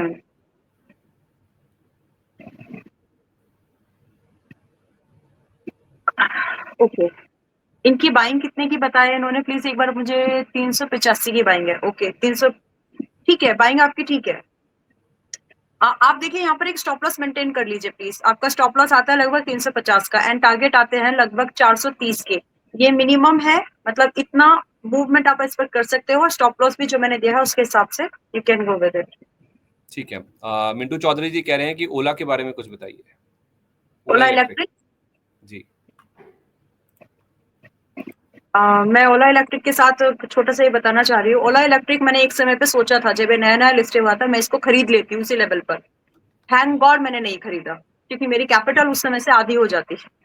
बिल्कुल नहीं, एक समय अगर आपने खरीद लिया होता, मान लीजिए जहां खुला था, फ्लैट खुला था जब IPO की लिस्टिंग हुई थी, उसके बाद तो डबल भी हो गया था ये 9 दिन में ही। हाँ, मतलब मैं वही बोल रही हूँ कि मुझे पहले आई वॉज वेटिंग की थोड़ा और लेवल, लोअर लेवल के लिए बात करते हैं। फिर वो जिस तरह का मूवमेंट हो रहा था, मतलब 110, 125 इस तरह से जब वो जा रहा था, I was getting to tempted to this कि बाय कर लेती हूँ, एंड थैंक गॉड मैंने बाकी उसकी फिर फंडामेंटल्स वगैरह सब देखे फिर मैं रुक गई कि सही समय पर बाय करेंगे। एंड आई थिंक 54 का जो लेवल है, मैं आपको आज रिव्यू कर रही हूँ और मैं भी कहीं ना कहीं इसमें इन्वेस्टिंग अपनी प्लान करूंगी। तो ये मेरी तरफ से प्री डिस्क्लोजर है। तो 54 के भाव पर आई थिंक, क्योंकि मेरा लेवल था 54 और 50 का, मतलब 50 और 55 का जो कि हिट हुआ है, मैंने आज देखा है इसको, मैं भूल गई थी एक्चुअली। तो 54 के भाव पर अगर किसी को इन्वेस्टिंग करना है, वेरी गुड लेवल, मेरी पर्सनल इन्वेस्टिंग मैं प्लान करूंगी इसमें। एंड मेरे हिसाब से यहाँ पर जो बेयर मिनिमम टारगेट मुझे यहाँ पर मिलता है ट्रेडिंग के हिसाब से, मेरा व्यू इन्वेस्टिंग का होगा। ट्रेडिंग के हिसाब से भी 62 का जो है, 62 का जो लेवल है मिल सकता है, इजीली होल्ड करना पड़ेगा। स्टॉप लॉस छोटा बनेगा, छोटा ही रखिए क्योंकि दूसरा स्टॉप लॉस काफी दूर है। स्टॉप लॉस यहाँ पर 47 है। तो मिंटू चौधरी जी को आप थैंक यू बोल दीजिए, आपको याद दिलाने के लिए, आपके रडार पर, Yes. आपकी वॉच में वापस इसको Yes, लाने yes. के लिए। रोहित जी का सवाल है, एनएचपीसी को लेकर कह रहे हैं 82 पर बाय किया है और वीयू 530 शेयर है, क्या करूं? आई थिंक एनएचपीसी के ही इनके पास 530 शेयर हैं, 82 के रेट पर ले रखे हैं। एनएचपीसी 82-89 पर चल रहा है, you are in good profit. लेकिन आप ये ध्यान में रखें कि आपने 82 का लेवल लिया है, तो कम से कम ये स्टॉक आपका हो सकता है कि 86-87 पर आता हुआ दिखे। तो यहाँ पर आपको डिसीजन लेना है। Technically it's little overbought. अगर आपको प्रॉफिट बुकिंग करनी है, ट्रेडिंग करनी की थी, तो आप रख सकते इसको, प्रॉफिट बुक कर सकते हैं, क्योंकि 86-87 फिर से आने की पॉसिबिलिटीज है। हाउएवर लोअर लेवल कंसोलिडेशन वगैरह के बाद इसके टारगेट थोड़े से और बिगर है। 90 के आसपास अभी चल रहा है, 96 एंड 107 का टारगेट इसमें पॉसिबल है। ठीक है, एक SW solar Sterling and Wilson, इसको भी देख लीजिए। 800 वाला, मोटा मोटी मैं नंबर्स बता रहा हूँ आपको, 200 हो गया था, अभी 323 के आसपास है। ये पूछ रहे हैं कि इसमें क्या करना चाहिए। SW सोलर जी, थोड़ा सा महंगा हो चुका है ये स्टॉक, अभी 323 पर चल रहा है। अगर आप चाहे तो थोड़ा बहुत एवरेजिंग के लिए मन बना के रखे, बाकी स्टॉक बुलिश है। टिप्स में बाइंग करने की टेंडेंसी वो रखे, पॉसिबिलिटीज रखे।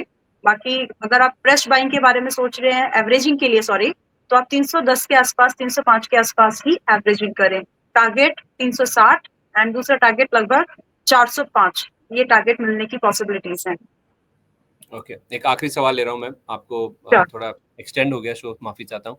राजीव जी का सवाल है, कह रहे हैं कि बिरला सॉफ्ट मेरे पास 563 के लिए हुए हैं और आरआर काबिल 1300 का भाव है, क्विट कर दूं या फिर एवरेज करूं या अभी वेट करूं? बिरला सॉफ्ट डिस्क्लोजर, अभी रिसेंटली हमने इसको 2 हफ्ते पहले मैंने इसको बाइंग के लिए रिकमेंड किया था। 400 का पहला टारगेट था एंड 485 दूसरा टारगेट आई गेस, कि 65 है, आई डोंट नो, चेक कर लेंगे बाद में। लेकिन 400 का हमारा जो टारगेट था वो हिट हो चुका है। तो क्योंकि अभी अभी हुआ है, कल ही हुआ है, इसलिए डिस्क्लोजर है। बाकी आपकी जो बाइंग है वो काफी महंगी है। आप इसको, मेरे हिसाब से मेरा व्यू ये है कि अगर आप इसको देखिए, इसमें पोटेंशियल है, पहले ये समझ लें। मूवमेंट हो सकता है, मैक्सिमम टारगेट जो फिलहाल नियर फ्यूचर में मिल सकते हैं इन कपल ऑफ मंथ्स या फिर 2-3 क्वार्टर्स में, तो वो टारगेट होते हैं लगभग 500 की रेंज पर। तो अब आपको ये समझना है कि आप इसमें एवरेजिंग करना चाहते हैं क्या, क्योंकि 500 के ऊपर के target is kind of difficult as of now. अब आप ये समझ लें कि आप इसको एवरेजिंग करने में इंटरेस्टेड हैं तो कर लें, अदरवाइज इफ यू विश कि आप इतने 500 के टारगेट आने पर भी आपकी इसमें एग्जिट नहीं बनेगी, नहीं बन पा रही है, तो फिर आप इसमें एवरेजिंग ना करें, एग्जिट ले लें।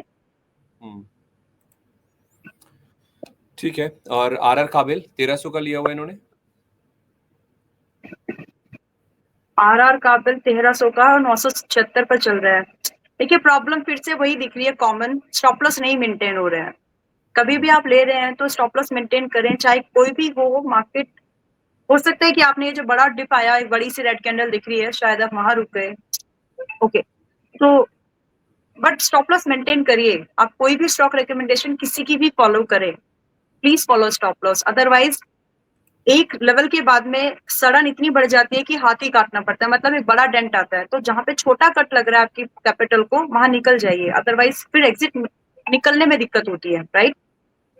अभी देखिए 976 पर चल रहा है। मेरा व्यू होगा, मुझे लगता है कि यहाँ पर ये स्टॉक जो है, हो सकता है एक बार और 930-45 इस रेंज में आए। अगर आप चाहे तो इस रेंज में आप एक एवरेजिंग कर सकते हैं। जिसमें आप स्टॉप लॉस मेंटेन करें लगभग 830 का average stop loss, and do expect average target 1100 का एक टारगेट मिल सकता है आपको, एंड दूसरा टारगेट आपको लगभग मिलेगा 1250 पर। और एक चीज ध्यान में रखें, फंडामेंटली आरआर केबल जैसी कंपनीज के ऊपर थोड़ा सा प्रेशर रह सकता है, लेकिन ऑलरेडी वो प्राइस इन हो चुका है, क्योंकि बड़े प्लेयर जैसे कि अल्ट्राटेक सीमेंट वगैरह इस सेगमेंट में, केबलिंग सेक्टर में आए हैं, इंडस्ट्री में आए हैं, एंड उनकी मोनोपोली का इम्पैक्ट इनके रेवेन्यूज को थोड़ा सा श्रिंक करेगा। तो वो चीज को ध्यान में रखें, इसके क्वार्टर टू क्वार्टर इसके रिजल्ट जरूर देख लीजिएगा प्लीज। ठीक है, ओके। तो आपने निफ्टी को लेकर तो स्ट्रैटेजी शेयर कर ही दी थी आज। कॉल पुट जो लेना है, कॉल 24,300 का, 24,400 का पुट लेना एंड है। आई थिंक आप वो जो 12 बजे के आसपास की स्ट्रैटेजी की बात कर रही थी, जो एट द मनी कॉल और पुट लेने की, वो आप बताने वाली थी, मैंने रोक दिया था, माफी चाहता हूँ, अगर आप अभी शेयर कर दें। No problem. आई थिंक इसका जो हम लोगों ने डिस्कस किया था, ये इंट्राडे वाला ट्रेड, एक बार मैं पहले इसको देख लेती हूँ, क्योंकि मूवमेंट तो स्पॉट चार्ट पर दिख रहा है, शायद हो गया है इसका टीजी। 1 मिनट का टाइम दें प्लीज, इसके बाद फिर हम लोग वो दूसरी तरफ जाएंगे। Let me check this please.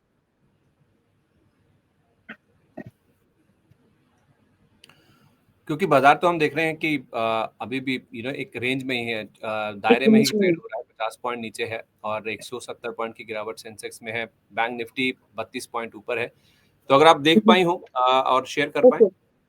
देखिए, हमने यहाँ पर 150 पर खरीदा था इसको, 150 155 पर, and it made high of 190 195 का हाई बनाया है। 200 की टोटल हमारी टारगेट थी। स्टिल अगर वेट करना चाहें तो वेट कर सकते हैं, वेट करना ही बेटर होगा फिलहाल के लिए। अगर आप चाहें तो इंटरडे के लिए वेट कर सकते हैं।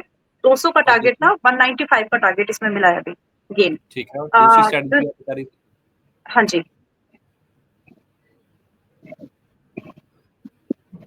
ब्रोवर जी, मैं रश नहीं करना चाहती, इसको थोड़ा मुझे देख लेने दीजिए। आपने कहा था कि 12 बजे के आसपास 24,100 से 24,400 की रेंज में अगर आपको इंडेक्स मिलता है। नहीं, मुझे तो याद है, मैं सिर्फ याद है, हाँ, याद है। मैं अपने दर्शकों को बस एक बताने के लिए अच्छा, ओके। कि एट द मनी आपने कहा था कॉल पुट ले लीजिए, जो प्रीमियम एक्सपेक्टेड होगा 350 से 400 की रेंज में होगा। आपने कहा था 500, 550, 600 के टारगेट आ जाएंगे, और जो अपना आपका प्रीमियम पे होगा, आपने किया होगा, वो 120 रुपए जब नीचे आ जाएगा, वहां से 120 तक नहीं, 120 रुपए जब नीचे आ जाएगा तो आप उस पोजीशन को काट सकते हैं। यस,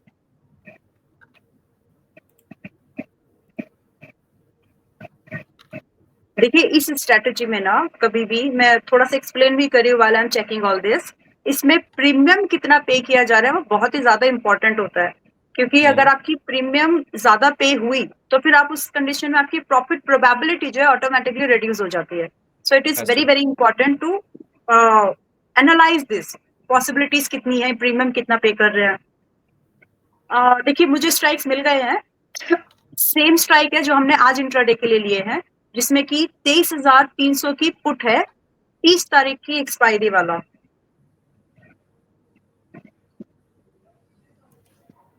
30th ऑफ अप्रैल का एक्सपायरी, एंड 23,400 की कॉल है। थोड़ा सा ट्वीक करेंगे अभी हम इसको, क्योंकि अभी हम प्री इसको इनिशिएट कर रहे हैं। तो 23,400 की कॉल है, और ये दोनों स्ट्राइक्स अभी जो ट्रेड कर रहे हैं, 300 की पुट चल रही है, 23,300 की पुट चल रही है 175-80 के भाव में, रेंज में, एंड 24,400 की कॉल। 23,300 या 24,300? सॉरी, 24,300। हाँ, थैंक यू फॉर करेक्टिंग।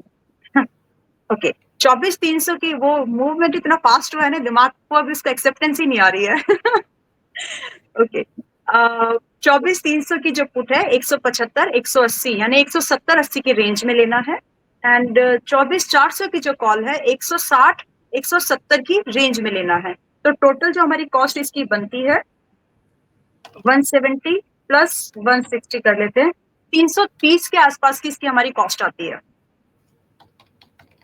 और जो टारगेट हम लोग यहाँ पर देखेंगे, 500 का पहला टारगेट हम लोग यहाँ पर देखेंगे, एक्यूमुलेटेडली टोटल टारगेट हम लोग यहाँ पर पहले 500 का देख रहे हैं, एंड दो स्टॉप लॉस, 500 का पहला टारगेट, 540 का दूसरा टारगेट, 600 तीसरा टारगेट, एंड 630 नेक्स्ट, एंड 700 ये मैक्स टारगेट है जो हम यहाँ पर इसमें देख सकते हैं। इससे ज्यादा की एक्सपेक्टेशन मेरी नहीं है। ओके, तो आप कह रहे हैं कि निफ्टी का 24,400 का कॉल और 24,300 का पुट आप ले लीजिए। कॉस्ट आपकी बैठती हाँ है जी। 330 रुपए, टारगेट 500, 540, 600, 630, 700 और स्टॉप लॉस वही 120 पॉइंट नीचे। स्टॉप लॉस इसमें एक्यूमुलेटेडली जो हम स्टॉप लॉस मेंटेन नहीं, इसमें स्टॉप लॉस थोड़ा बड़ा होगा अभी। 150 पॉइंट का स्टॉप लॉस आप मेंटेन करें, क्योंकि हम टारगेट भी वैसे ही एक्सपेक्ट कर रहे हैं। मतलब 150 पॉइंट निकल जाए तो आप यहाँ पे निकल जाइए। हाँ, इसको ऐसे समझ लेते हैं, 330 में कॉस्ट है हमारी, अगर दोनों का टोटल 180 आता है, निकल जाइए। तो इसमें अब तो वो 12 बजे वाली या फिर वो 24,100, 24,400 वाली रेंज वाली बात खत्म होगी ना, आपने एग्जैक्ट लेवल्स बस ही बस बता दी। एग्जैक्टली। परफेक्ट है, ठीक है। तो ये कितना ड्यूरेशन आज के लिए है या फिर थोड़ा आगे टाइम के लिए, स्विंग क्योंकि अगले स्विंग हफ्ते की स्विंग 30 तारीख स्विंग ट्रेड है। स्विंग ट्रेड है ना अगले हफ्ते के लिए? ठीक है, बहुत धन्यवाद, थैंक यू सो मच आज कार्यक्रम में शामिल होने के लिए, सारी स्ट्रैटेजीज, लोगों के सवालों के जवाब देने के लिए और स्टॉक्स पर अपना व्यू शेयर करने के लिए। कोई डिस्क्लोजर्स वैसे तो आप मेंशन करती चली हैं? नहीं, बाकी तो जो था मैंने आपको समय समय पर ही बता दिया है, राइट चलिए ना, ठीक। क्योंकि जी, thank you so much everyone. Thank you so much आज कार्यक्रम में जुड़ने के लिए, अपना कीमती समय देने के लिए, और विलंब हो गया 15-16 मिनट का, उसके लिए मैं आपसे माफी चाहता इट्स हूँ। ओके, आज लेकिन आप रिजल्ट्स भी थे। बहुत बहुत शिद्दत से whenever you share your calls and specially the strategies, बहुत शिद्दत से आप बताती हैं, हमारे दर्शकों के लिए इतना सोचती हैं। उनकी तरफ से मैं अपने सारे दर्शकों की तरफ से तहे दिल से आपका शुक्रिया करता हूँ। Thank you so much, most welcome. चलिए, ओपनिंग बस को हम यहीं पर समेटते हैं। आज कुछ इंपॉर्टेंट नंबर्स भी आने वाले हैं, एक्सपायरी का दिन भी है। इस बीच आप देखिए मार्केट में बहुत ज्यादा वॉलिटिलिटी देखने को मिली है। दिन भर का हाल कैसा रहा, कारोबार कैसा रहा, और उसके साथ साथ कौन से स्टॉक्स लाइमलाइट में रहे, ये सब आपको बताएंगे। पूरे दिन का एक्शन आपके लिए सम अप करेंगे 3:45 बजे क्लोजिंग बस में। तब तक के लिए आप मुझे दीजिए इजाजत, नमस्कार।